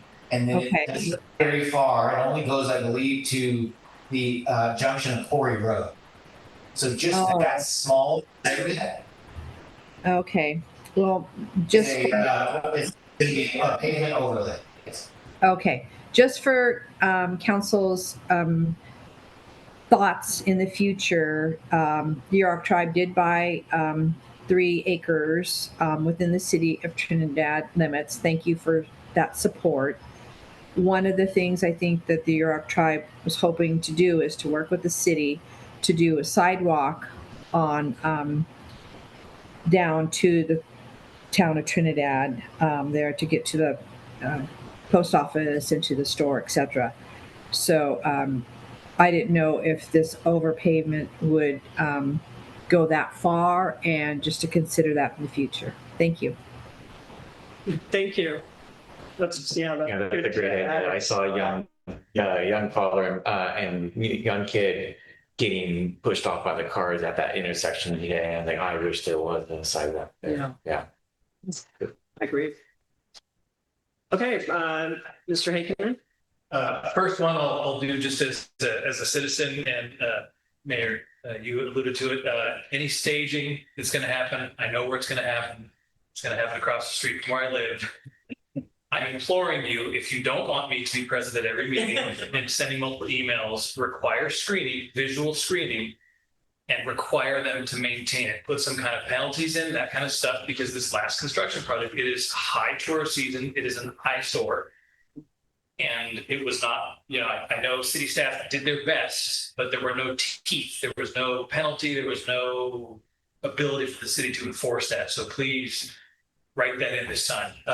Then putting on my planning commission hat for the last 2 comments, the program gave mentions signage changes. And when I looked through the schematics, thank you, I did not see any specific signage improvements called out. So I guess my ask is, can we get a list of what is it simply being replaced? Is it being replaced with like size? Are there going to be increases in sizes of stop signs, speed limit signs, that kind of stuff? Because visual clutter is a concern, right? We have beautiful vistas here, and not just of the ocean, the rest of town has great sight lines, and I want to make sure we protect those, and also have the max amount of awareness in the community of signage associated with this project, because we learned pedestrian improvements.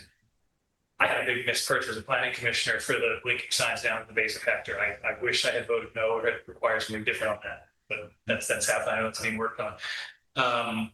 The other request, and it was brought to the planning commission, to myself and Trevor's attention by email from a citizen, another planning commission member, is I guess in 2024, there was a state law passed that mandates 20 feet of red curb approaching any intersection, controlled or uncontrolled. And when I look at the schematics, I see that some are 15 and not are all there. So this might be an opportunity to circle back to the traffic engineer and find out, does that rule apply to us? And if so, let's do it right now. Yes, it's going to impact parking if we're having to paint 5 more feet, but if it's going to be an issue somebody can raise down the road, and we're going to have to go back and do it again, let's do it once, let's do it right.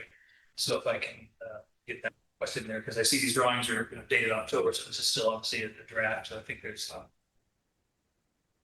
thanks. Great, thank you.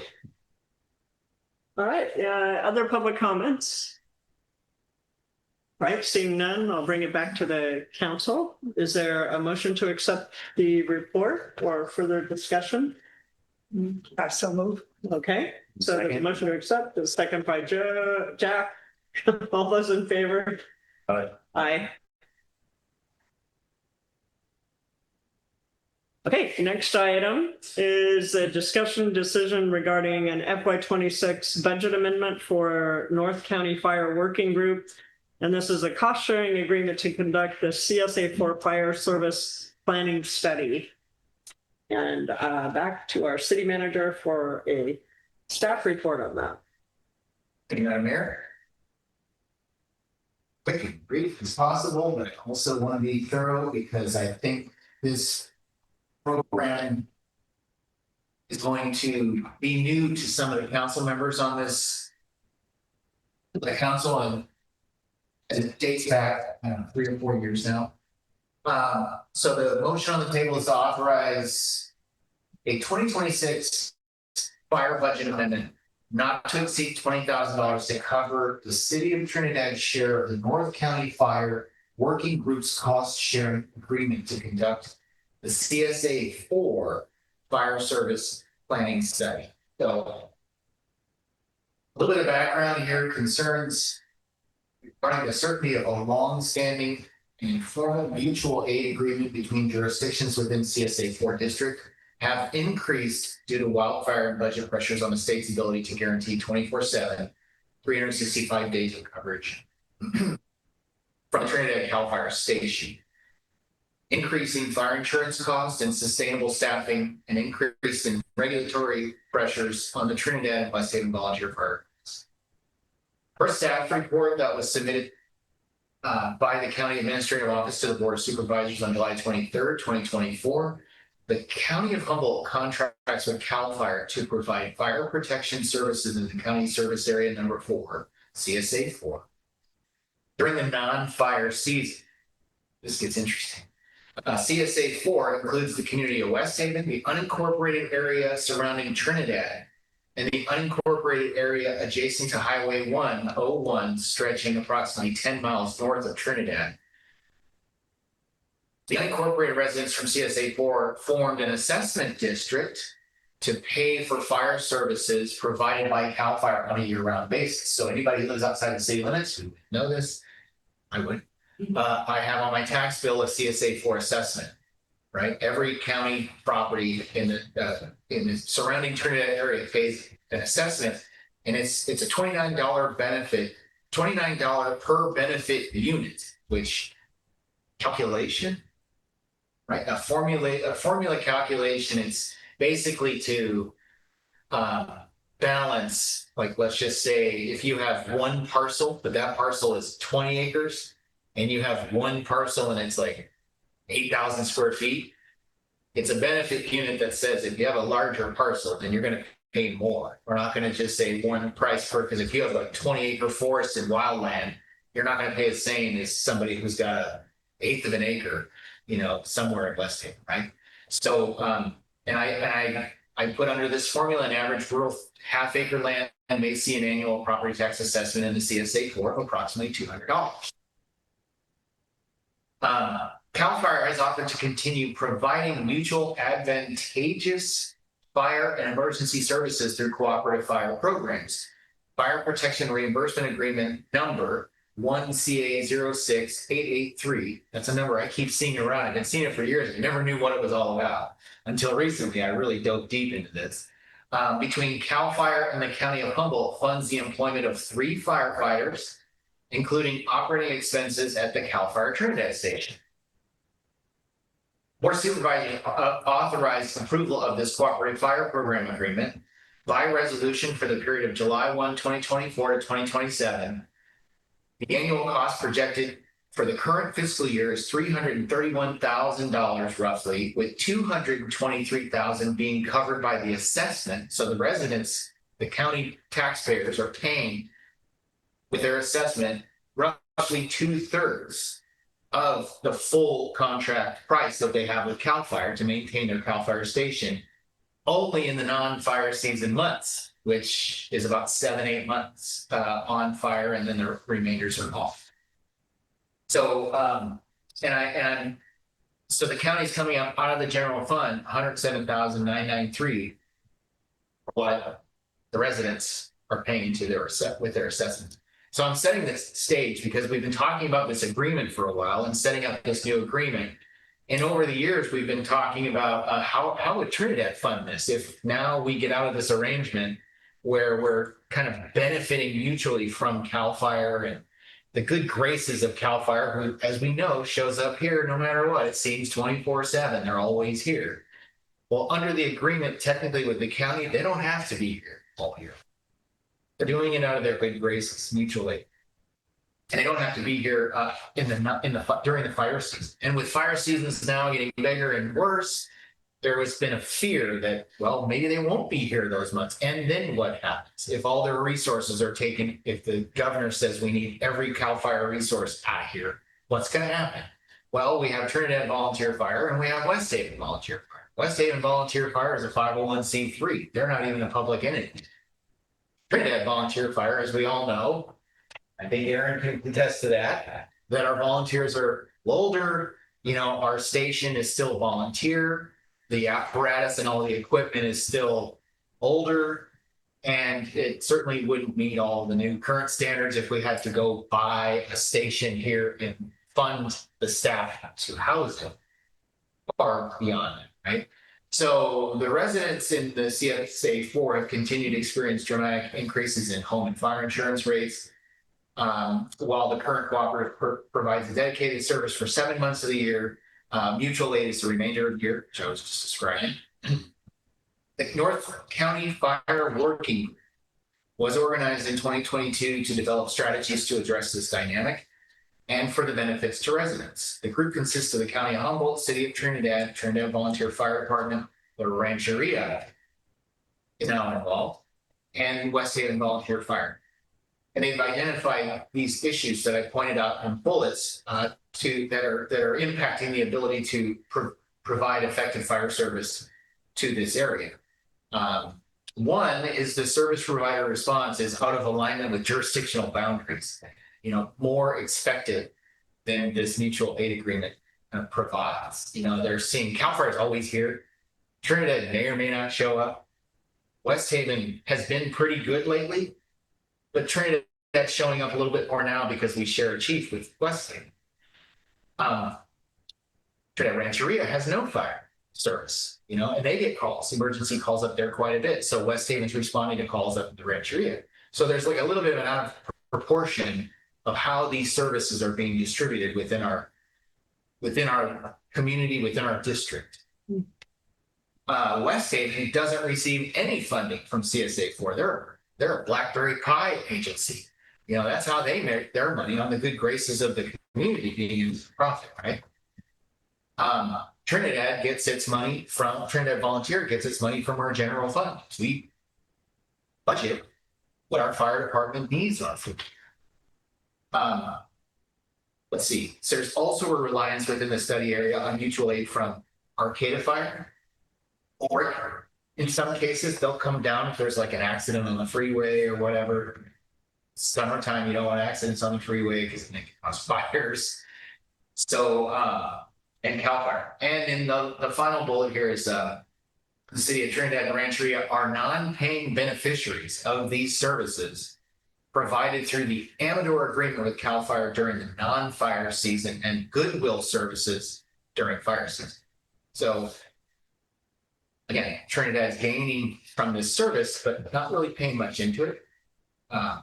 So the working group agreed that a consultant contract administered by LAFCO on behalf of the partnership was appropriate. Now, I was tuning into these meetings years ago when former council member Steve Ladwig was really pushing for this. He and Jack West were attending these meetings. Eli were attending these meetings. Several of them were held here. Madrone was attending these meetings, and staff from the county, along with other fire agency staffers. So West Haven Fire at that time, Sean, who is currently our fire chief, was coming to these meetings. Rancheria staff were coming because they were now wanting in on this, especially if they're considering larger infrastructure up at their Rancheria. Someday they want to buy into these services. They want to make sure that they have what they need to support their community. And this partnership that developed agreed to create a scope of work for a project to evaluate the existing needs in this area, development of appropriate models, including cost estimates and associated financial projections, analysis of revenue options to support organizational models of what this kind of larger area agreement would look like. And the city had, back in November 2023, on the 14th, the council last discussed and approved a $5,000 donation, a contribution to this effort to then create the scope of work, which is what basically has now been completed by a consultant saying, hey, here's what we've done. Here's what we think we need to do to complete this scope. And we will do this scope for X amount of dollars. And Trinidad's share is $20,000. The Rancheria is going to contribute $20,000, I believe, and then I believe the Rancheria is going to contribute the other $20,000. So those three contributors are going to be added, and that's what we're asking today. Now, last thing I'll say, fiscal impact in here. I think it says, I think in 2024, the council budgeted $35,000 for this purpose, but the scope didn't mature before the year expired. 2025, we budgeted $10,000. But the full scope of the proposal had not been released before that budget year expired. And then coincidentally, former city manager Takabashi was looking at this and he said, why do we have this in here? And he just kind of wiped it out this last year. So I'm asking for an amendment to that budget to include the 20,000 as part of this discussion tonight to make the city's contribution. But I also wanted to explain to you that this isn't coming out of nowhere. It's something that has been really vetted. And in fact, we braced for it for almost 2 budget years. It just didn't happen. Now it's materialized. So this is the next step, and that's what we're asking of you today. I'm glad personally to see this moving forward. I've attended a few of these meetings and, they were really getting some momentum and, I don't know, it seems like a relatively small investment for the city. And in return, we get a pretty big voice at the table in determining, what our future is with regard to fire service. I don't know if the scope also considers kind of governance models or if it's just about the cost sharing, but that would be something maybe to consider when, I assume Gabe, you're our person. So, I think I would kind of ask them if this consultant's going to go out and just look at the cost sharing models, or if they're going to look at whether it's a JPA or annexation or kind of. I think I skipped that bullet. It's going to work. Sorry, I may have. Appropriate organizational and governance models to support the best possible service. Great. Okay. Great. So yeah, I think it's a great idea. Other comments, questions? My only concern is after reading through the scope of work the consultant's going to provide, is it looks like they're going to spend a lot of time assessing the Trinidad Volunteer Fire Department. But, we can tell them already right now what the problem is. Thus, we don't have enough volunteers. So it's just, I hate to see money going to answer questions that are very obvious to us. I understand that LAFCO probably has to go through this and do the study and everything. I don't really see it as a really efficient use of our money. Are they looking at calls though? Is it more the data? I thought they were going to interview the chief. They're going to look at all the calls, look at how we log things, our times, all these things, and they're going to find all kinds of deficiencies. Yeah. Because, we don't have the personnel. We got pretty good equipment, but bodies on the ground is a real problem for us. Steve, I thought you said that we had 2 new volunteers. Did I misunderstand for the volunteer fire department? No, you had that correct. I think they're one of them is Angela Cather's brother, Mm-hmm. who lives down the street here on Everett Street. And I'm sorry, I don't know the name of the next one. There's a second person. So we do have more volunteers now. Right, but are they trained? No, yeah, if they're trained yet. Yeah.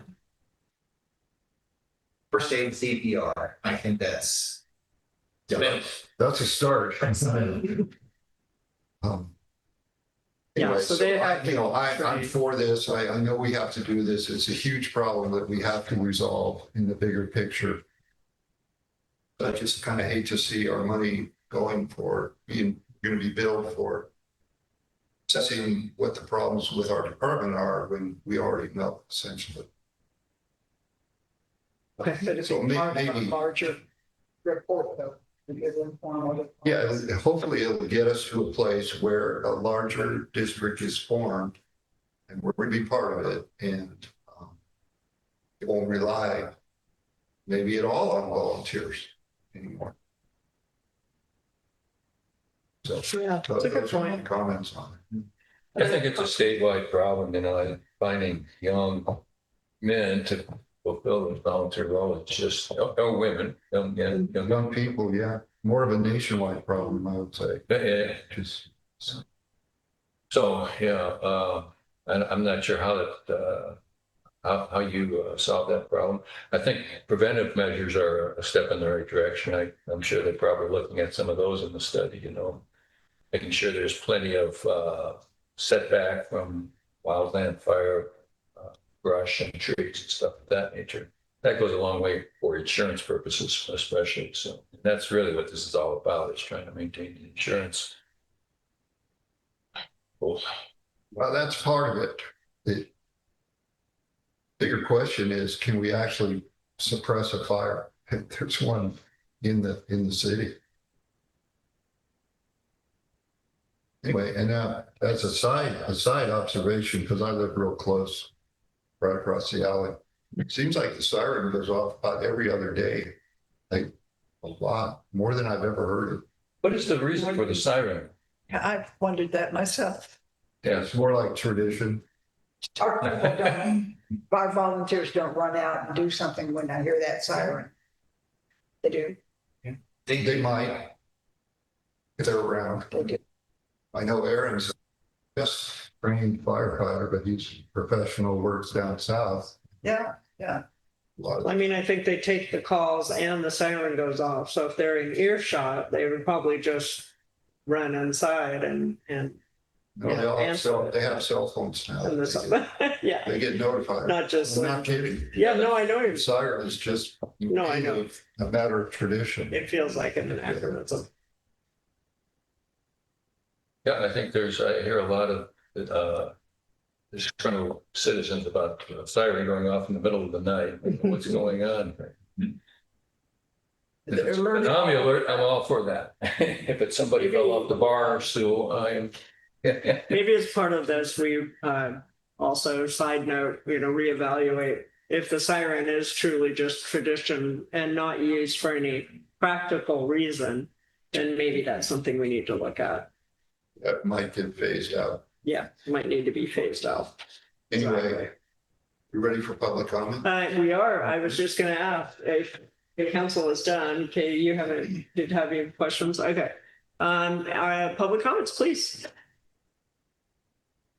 Okay, this is totally out of left field. This just occurred to me. But in terms of the training, doesn't CR have some kind of a fire training program?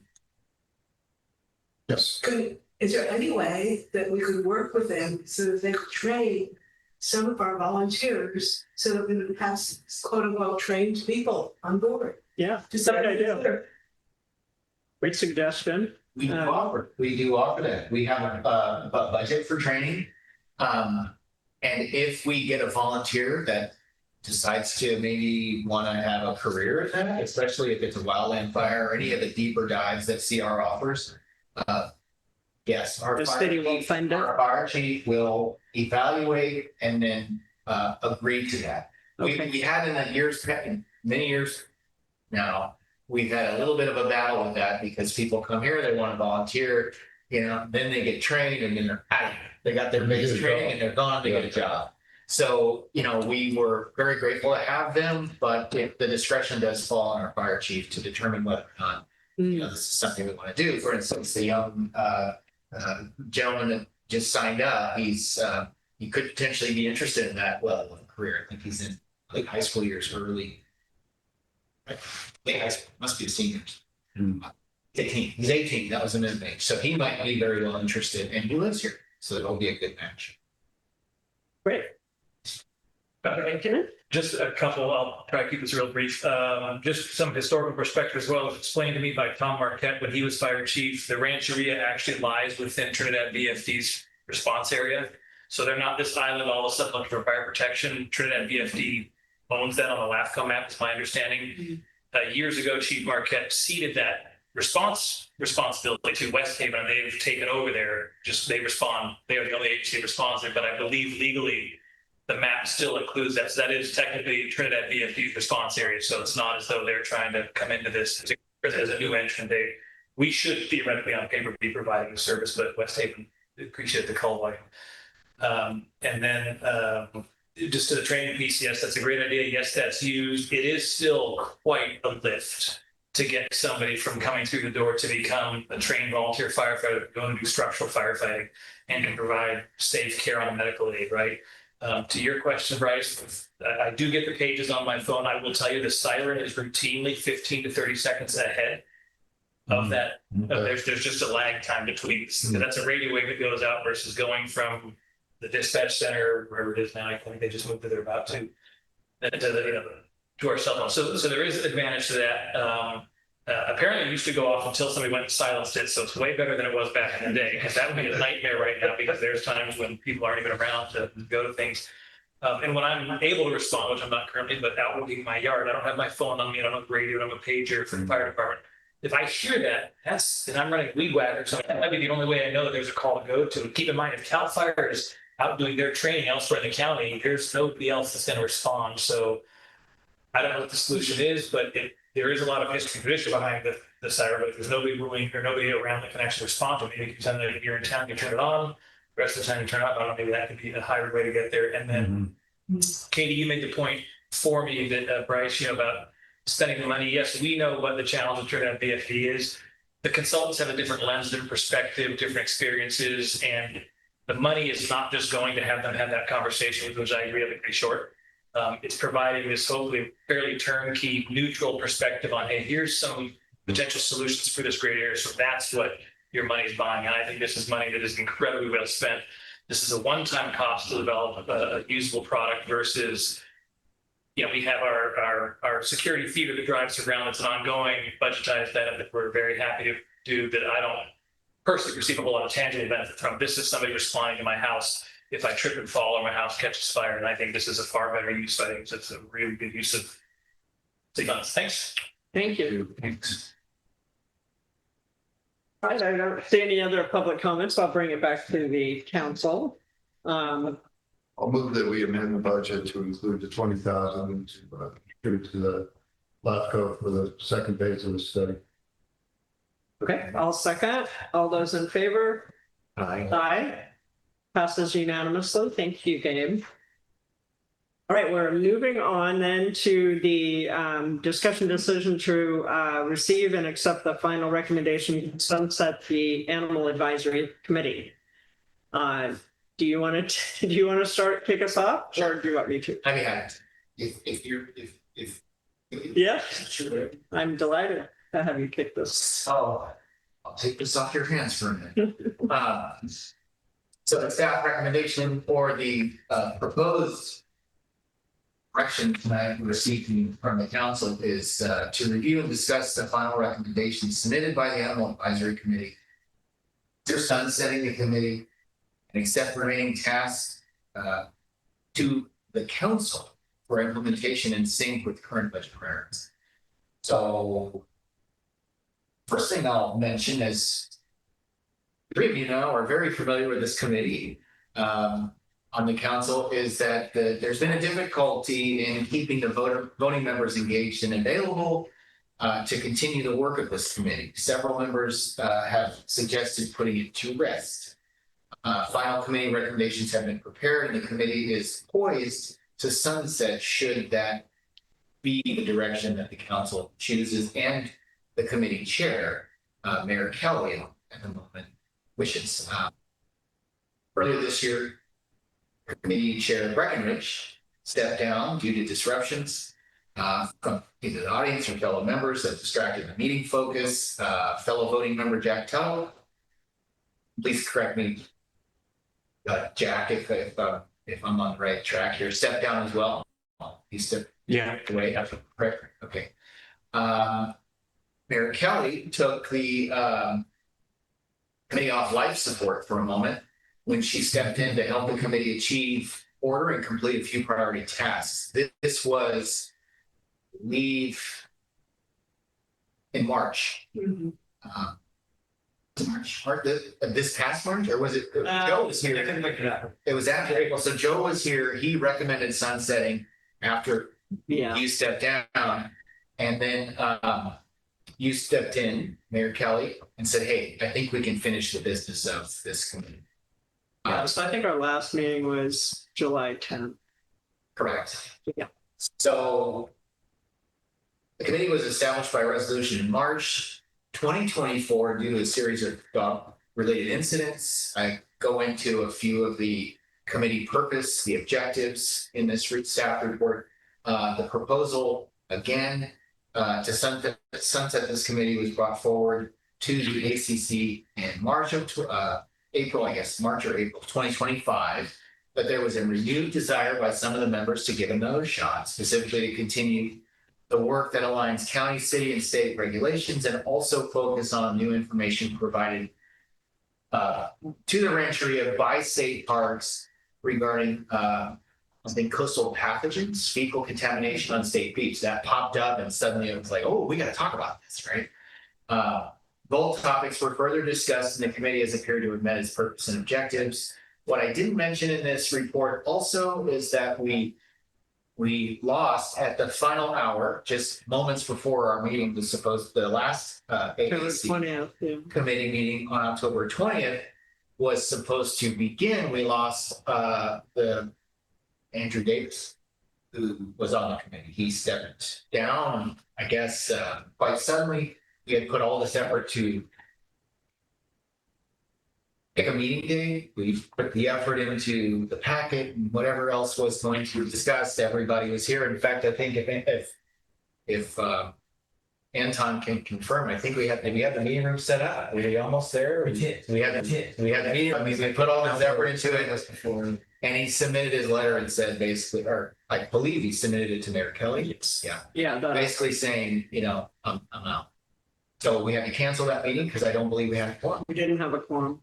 So, we're back on life support. So Yeah, so Jackie wasn't able to. So the last three remaining members now are Jackie Hustler, Congressman of the Rancheria, myself, and Ted Pease. And so I guess in short, I want to thank everyone who's participated in the Animal Advisory Committee, because I think actually a lot of good work has been done. Andrew Davis did a lot of work right before. He did resign that day, but he did do a lot of work before that and sent that to the remaining three of us. Just so you know, I checked with Ted and Jackie. They are in agreement that we should sunset the committee. And so to that end, I put together a list of recommendations. We don't need to agree on all those recommendations now, because what will happen is it's more of an agreement that we would proceed to look at our existing ordinances and modify them in some of the ways that we've described here. But that ordinance then would come back before the council at least once, if not more, to review. So you would all get to see. And then for those who are interested, I won't go through them, but there's a list of recommendations in here that I think are based on prior discussions before I became chair. And then, well, in the one kind of really good meeting that I feel like we had. So I just at this point feel like we've achieved enough with this committee to kind of revise the ordinances, and that the committee meeting itself is no longer needed, and we can go ahead and get the work done working with staff. And I'm happy to do that, working with staff and then circulating it and getting it back to the council. So that's kind of where we stand. Any questions from the council? Yeah. Yes. Are you saying that Jackie, Ted, and you, sort of an ad hoc committee, will continue to work on changes? I mean, I would loop them in, but no, I would not say that we'll continue as an ad hoc committee. We will not continue as a committee. We will sunset this Animal Advisory Committee. But I will work as an individual council member with staff to take what now has been developed in these various committee meetings and work on a revision of our ordinance to bring back to the council. I think I can go it alone at this point based on everything I've gotten from all the feedback. And Jackie and Ted. So I support your recommendation. is there any public comment first before we go to a vote on this? Okay, nope. And then back to you then, Bryce. You would. I will make the motion that we thank everyone who was involved in the committee for all their good work, and we let it sink gracefully into the sunset. Well, I obviously would second that motion as the chair. All those in favor? Aye. Okay, thank you, everyone. Woof. Sorry, No more vicious dogs in town, I've noticed. Good job. just give me a call. I'll take care of it. Okay, so discussion decision regarding the December council meeting schedule. So I think this might have been another one that I teed up.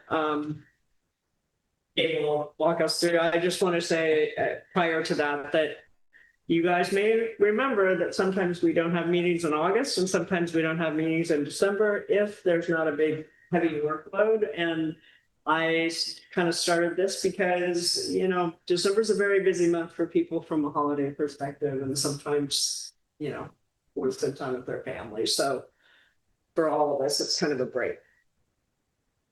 Thank you, Madam Mayor. Good summary.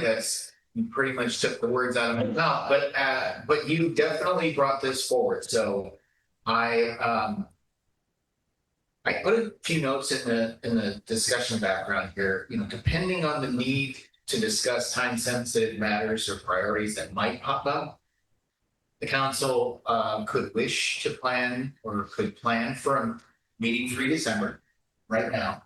And if something pops up, the city manager could try to call a special meeting with only a quorum. So we just need a quorum. I would be mindful of the fact that if it were something very important, I would like to get, obviously, in all cases, we would like the full council present. But I would be able to use some discretion to communicate that to you if indeed, in fact, something popped up. So the discussion is just here to gauge the members' preference and have discussion while we're here. Because our meetings are set by resolution, we need to put steps into motion to cancel a meeting legally. We have to notify the public. We have to put information on our website, and it's a lot easier to do it when we know versus, you know, after a meeting's been scheduled and then suddenly we realize there's not enough people to be there. So part of the meeting discussion tonight is like, first of all, is there any objection to having the December 9th meeting, or are there any scheduled that I think it's December 9th? Yeah, December 9th. Yeah. So are you saying it's easier for staff to just, you know in advance that we're not going to have a meeting and schedule a special if you have to, versus putting it on the agenda, on the calendar, and then canceling it? Yes. Well, first of all, I mean, people, if anything pops up, community driven. Like another agency says, hey, are you guys having a meeting? Can you consider putting this on your December agenda? It's easier to say, we're not having it than it is to say, I have to get back to you. You gotta check with all the council members and figure it out, right? And then if it's not pressing, I can say, we're not having a meeting, can't wait till January. Versus the opposite, which is, you know, kind of a fire drill. Like, can we get meetings?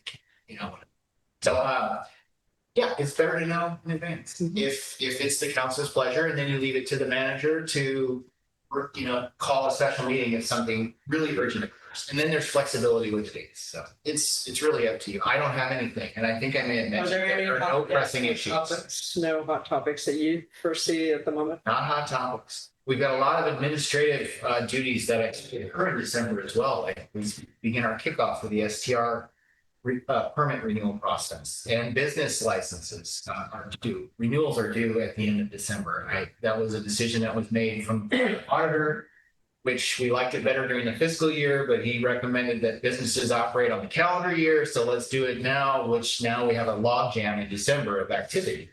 So this would actually give us a moment to catch up, if that is your pleasure.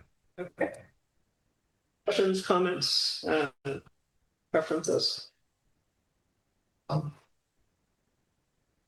just throw out there that my only holiday plans are on like the 24th and about the 3rd of January.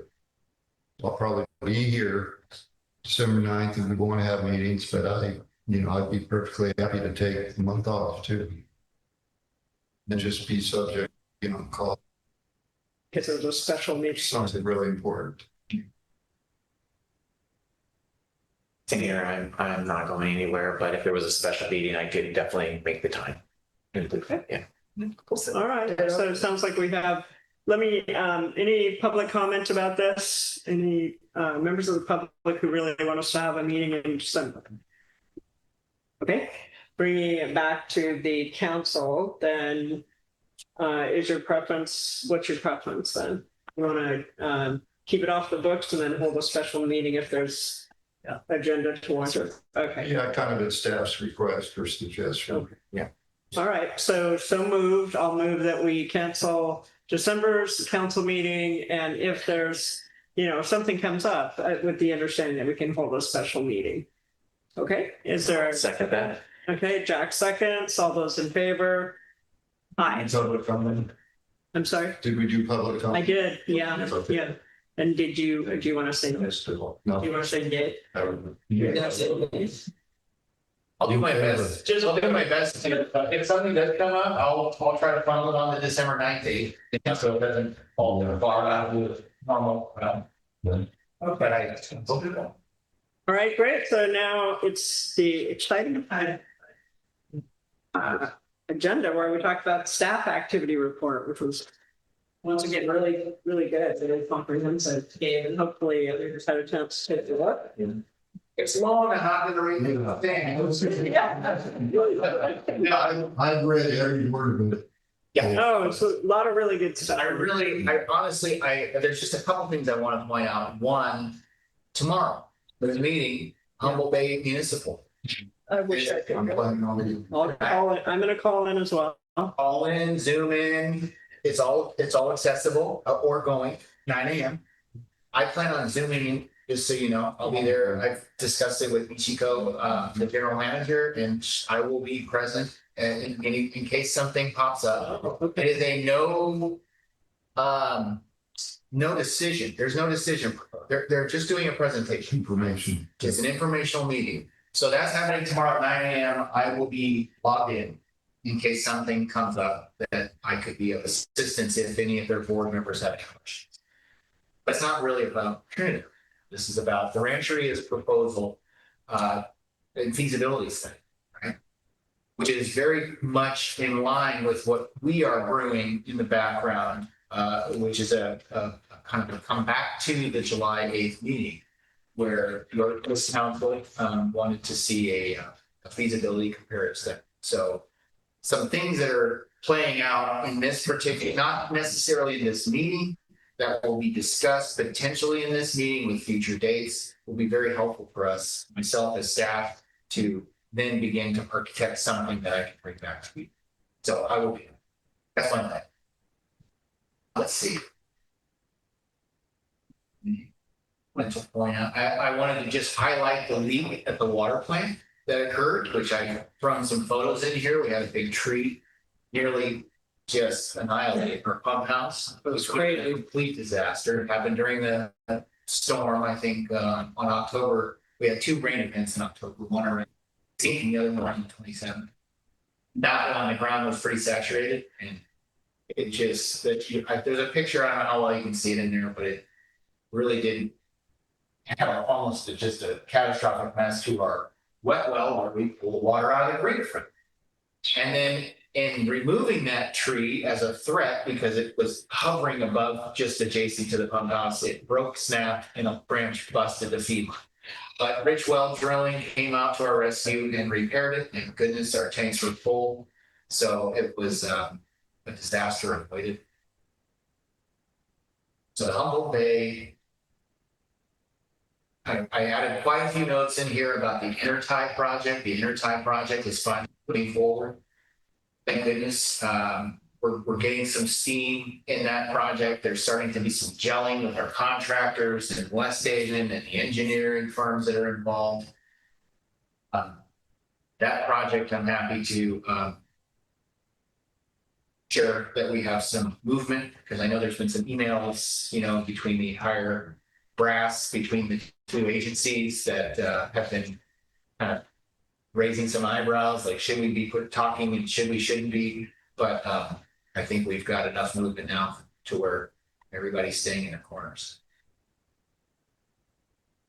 As far as the BIA and the Rancheria application we made for the right of way, For the boardwalk, there's been no response from the BIA. As you can imagine, I think the government's been shut down, and I think that had a pretty big impact on their ability to respond. So far, we'll report when new information comes in. And then there's this Axel Lindgren Memorial Trail Working Group appeal, which we discussed tonight. I don't need to get into that too much detail. And then the rot repair project, but we have new windows. If anyone didn't notice, got all new windows. There's a couple of punch list items still left on the to-do list. And as soon as those are done, I think there's 2 windows that they missed, because if you walk around the interior of the building, you're counting windows. You don't open the storage closet and the old ladies' bathroom closet, but you see them around the outside, but you don't see them on the inside. You didn't think about it. So they missed those 2 windows. So they're coming back to do those 2 windows. They found some rot repair. The project stayed within budget, just like within a hair of our budget, $75,000. And the invoices that came in were around $73,500. Oh, okay. Right. And so the next step is to invite the painters to come and start their process. And then last but not least, I just pointed out, because trails are a huge asset in this community, right? I mean, beloved assets that we are struggling to see good things happen with. We've got beautiful trails, but sometimes we just can't fix them and take care of them like we like to. Some of you may know, Jack, you might know this because it's related to the Underwood, and I wanted to draw some attention to it. I'm sure Sharon Hunter, the owner of the property who did this work for really herself, but also her neighbor, but also the trail users. You know, there was some snag. I don't know if anybody used that Underwood Trail. Bryce, you probably use that trail. So I don't know if you've noticed, but there was quite a bit of work done at the end of that trail. In coordination between us, because she wanted to make sure she was doing permitting and making sure she wasn't going to raise anyone's, hair, cutting trees, or anything. But she did a really nice job that I would encourage anybody who enjoys our trails to check it out. But it was very nice of her to graciously invest the money. Yeah, big thank you. On her side, but we could have gone in there and we could have justified our own budget expense to make sure that any of the users using that trail would be not in harm's way if there was, a windstorm or something. There's trees covered in ivy, branches hanging over near the power lines on the neighbor's house.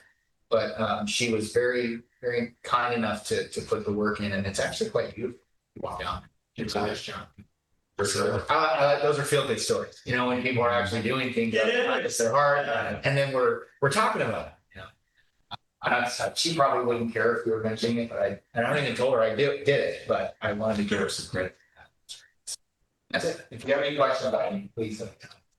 I just had a quick one about the Humboldt Creek flow. We do the PWA does the dry season flow rate monitoring. Yes.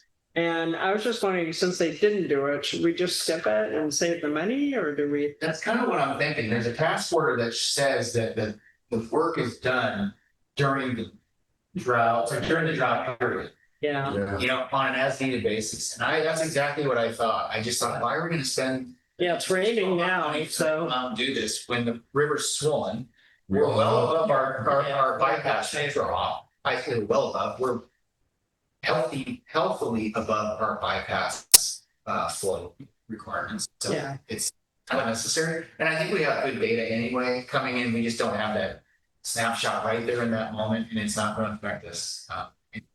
We're supposed to be getting some rain. On the cemetery side, you probably saw the news that the county has approved green burial. I saw that. And so, yeah, That's interesting. yeah, I thought that was. Can't wait to try it. Yeah, me too. Did I sound excited enough? I'm very excited about it. They mentioned Trinidad. So yeah. So at some point, if we expand, I've mentioned this in the past, I think, but if we did expand, it'd be nice to have a section that was green burial. Now that somebody's kind of set the Green bear is directly into the ground. do they just throw you in there? Yeah. Okay. It's still great. There's no chemicals and all that kind of stuff. I don't think there's that stuff. I think it's just ultra green, dig a hole and Yeah. remains go away, and my understanding, I don't believe there's like headstones or anything to kind of. Oh, you don't even have a So headstone? you have to do it at dedicated cemeteries, so. Can This do it in one your that was back. just approved, yeah, this one that was approved, I think it's in Neyland, or Neyland, is it in Neyland? Yeah. It's in Neyland, and a guy named Michael Furnice has been the champion behind this for a long time. He's very much into environmental science, and he's been an advocate for that for our cemetery, because we have been known to do some greenish burials, but when everybody has a little bit of a different Greenish. definition of green, Yeah, right. right? So We don't. I always like to- Washing. I always like to finish our evening, talking Yeah. about burial, because that's always a happy topic. Yeah, but I will say, as far as our finances go relative to the cemetery, thanks for pointing that out. I may have mentioned in our, one of these, I think it was one of the sections of the staff report, we are at well over within the first quarter of our budget because of our new rates that were implemented. We're well near our budget, which was quite a bit was elevated because we've been having so much activity. Oh, good. And we're only a quarter in, so the rates are doing what they're supposed to be doing. Oh, good. Maybe we'll eventually decide on that one off of the water department. The excess cemetery. That's right. Other questions or comments for Gabe Yeah, I on the just have staff a couple. report? First of all, relative to page 1, we have to do something, and I know that we're going to hire more people Yeah. to get you down from 50 highly productive hours. I know. Yeah, we are doing Thank you that. for all your hard work. We don't want to burn you out. Yeah, I don't want to burn out either. I was thinking the same thing. I think high frequency. I think that was when I wrote highly of productive, because you need to be productive. And even at that high level of productivity, it still takes about 50 hours. And that's because of the tug of war of the time and all the projects that you have. But this high frequency is also like, you really got to be on your game in this, wherever. And then relative to the alder tree, the near miss of the water plant, I was thinking it might be a good idea to do a little inventory around there. Maybe have our staff do some preemptive strikes. Honestly, hazard trees. We did one, just before the rain starts. So I think it was early September. We took down a big one that was would have been a direct Yeah. hit to the building that we Right. house all the equipment in. Yeah, because an ounce of prevention is worth a pound of cure. If the trees are on neighboring property. Insurance companies consider a falling tree an act of God. Unless they've been warned first that, hey, this tree is a problem, you can cut it down. That's the thought. Okay. I'm really happy to see the T3 situation moving forward, getting Carl all trained up and all the other guys. That's really great. We are very much working individually. We have the oversight of the contractor. Yeah. But in all reality, we pull him in when we have a question about a report, but now he's really fading into the distance. Yeah. We're hoping that he's going to give us the sign off Okay, good. to get Carl his hours. And Carl's got like 1,700 hours of his 1,800 hours maybe. But your current T3 operator can use discretion when filling out the paperwork to the state to get their license. But I will tell you right now, we are really cruising without any Good. third party. Good. Our guys We're weaning off figured there out. very fast. And our goal, in fact, Joe Tagliabacci's goal was to get out of this by December. And I think that's where we're headed. Good.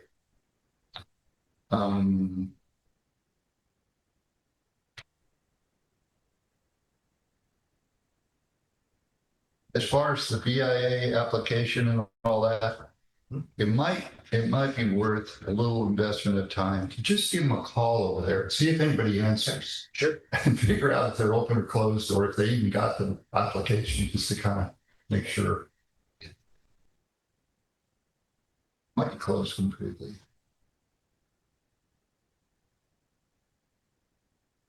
The leak, the water leak level, 23 point. Hope we can keep getting that cut down more as time goes on. I know we will. We just put a new master meter in. We put a new master meter, which we thought was kind of the culprit. I just got a photograph today. The staff sends me every day a picture of the master meter. I do the calcs in my head. Typically, I responded and I'll say, hey, we've been filling the tanks all night, whatever. And they're like, yeah, we're filling them because we're going to be off because there's rain coming. We're going to not run. So I saw the picture of the new master meter today, and I was actually at the plant yesterday because there was a little bit of a leak in one of the couplers when that master meter was installed. And that was also, it's kind of been a culprit. We're wondering, we're fixing all the little things that are our registers to make sure that we're calibrated right, to eliminate any other possible strange anomalies in our leak detection. So I just replaced it. It hadn't been calibrated for I think about 5 or 10 years. So we're hoping that new master meter will give us some better data. Yeah. Roll that out. Yeah. And then I read, of course, the staff report regarding the RFP for hooking up to Humboldt Bay and so forth, the comparative analysis. And I would just like to say that, I plan on approving your report, but I do take issue with some of the statements made in staff report. If this is not the time to belabor everyone with all that, but just for example, I point out that currently we're considered a high risk because we only have a single source of water for our system. But that will not be true when the Intertie project is completed, which it almost is. So that's just one example of some statements that are a little misleading, in my opinion. I'm sure I'll have a robust discussion with the planner. Yeah, you'll have an opportunity to. Of what time is appropriate. They have more discussion on that. So I thank you very much for that thorough report. And I'm so glad I have you working on it. So good. Okay, sorry. Future agenda items. Yes. And let me just first ask if there's anyone from the public who has any comments on the staff report. All right, future agenda items and for the council. Yeah. So a couple of neighbors have been reaching out to me about the overgrowth behind Irwin Street. So it's behind Eric Fishman, Sharon Hunter. There's it's out of control. These little red berries are just overpopulating and it's blocking views, and it's a fire hazard. So we definitely want to see how we could get a hold of the state parks. I would volunteer myself and my neighbors to go out there and trim those down any day. Are you talking about the bluff there?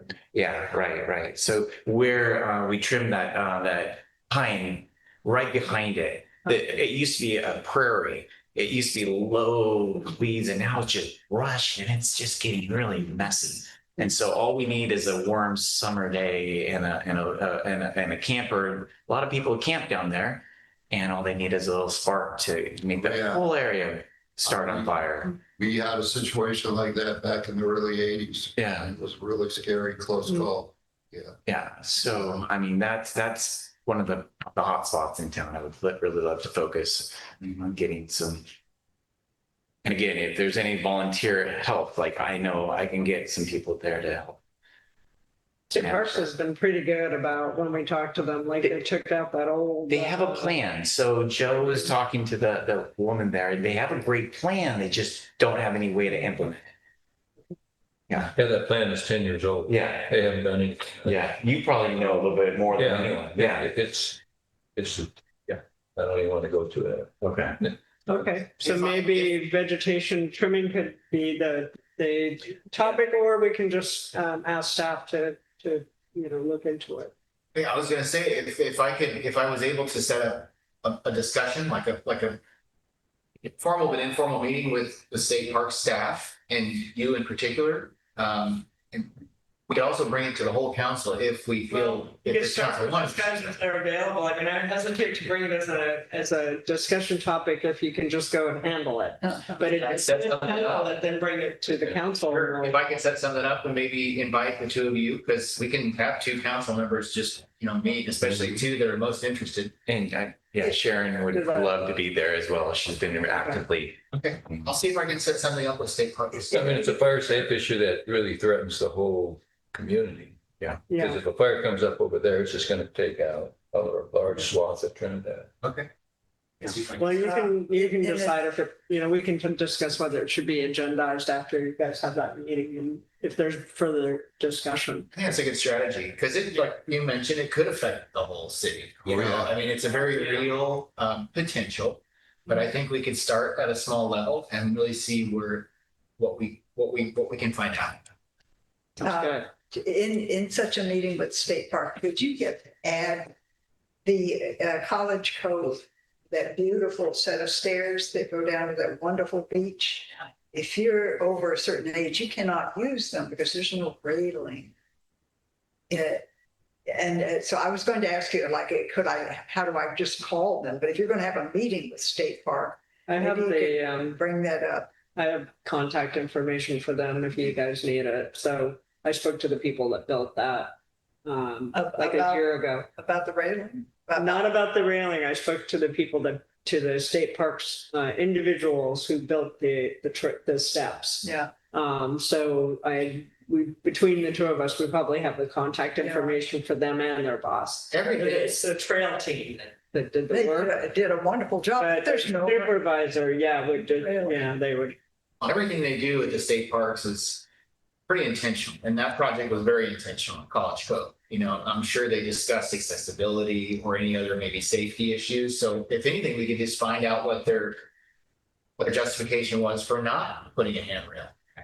I'm just reversing our way into that conversation, but I could facilitate that. I could work with Send you down. Carol, and we could get some communication.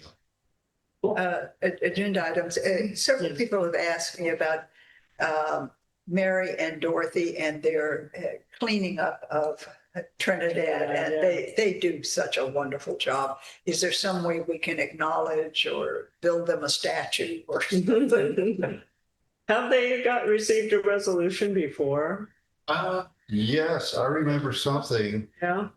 and I think they didn't want to show up and have a Like- light shined on. Is that right? There was some kind of recognition. There was a recognition kicked around, I think. Yeah. And I think you're exactly right. They demurred. They demurred from that? Okay. But we could do It's not something, recollection, even if we don't have to embarrass them on the spot. but it is true that they provided great Great service. Yes, I know, because I agree with you. And those that have given feedback that they should be recognized, but, well, maybe How we to can noodle offline a I little live bit. next door to both of them, I think, so next time I see them, I'll mention it to them, would they like to have a little No, award or yeah. something? They're so, Surprise? well, the surprise is part of it, but they'll probably also say no. Well, if they We say got- no, they say no. I mean, They haven't heard what we're going to do yet. And we haven't thought it up neither have yet. I. Neither have I. Maybe we can dedicate two of our own crab pot sculptures in their honor. All right, so why don't we, let's think about this a little bit, and if you have some suggestions, reach out to Gabe, and I will kind of put my thinking cap on too, because I think you're right, that's something is overdue, if we can figure something out. Yeah. And then we'll see if we need to agendize it for discussion. It may not be that kind of thing. We'll see. It could even be like a Christmas gift or something. Right, like a fruit basket or something. Okay. It's a new pair of tennis shoes. Yeah, They do a lot of walking. yeah. We can supply them with some of the gear, like those pickup sticks, or if they need anything, bags, whatever they do on their route. Pepper spray. Bear spray. Pepper spray. Any other agenda items that you guys want to tee up? All right, No. I don't see any, but you know where to find us. Meeting adjourned. Thank you, everybody.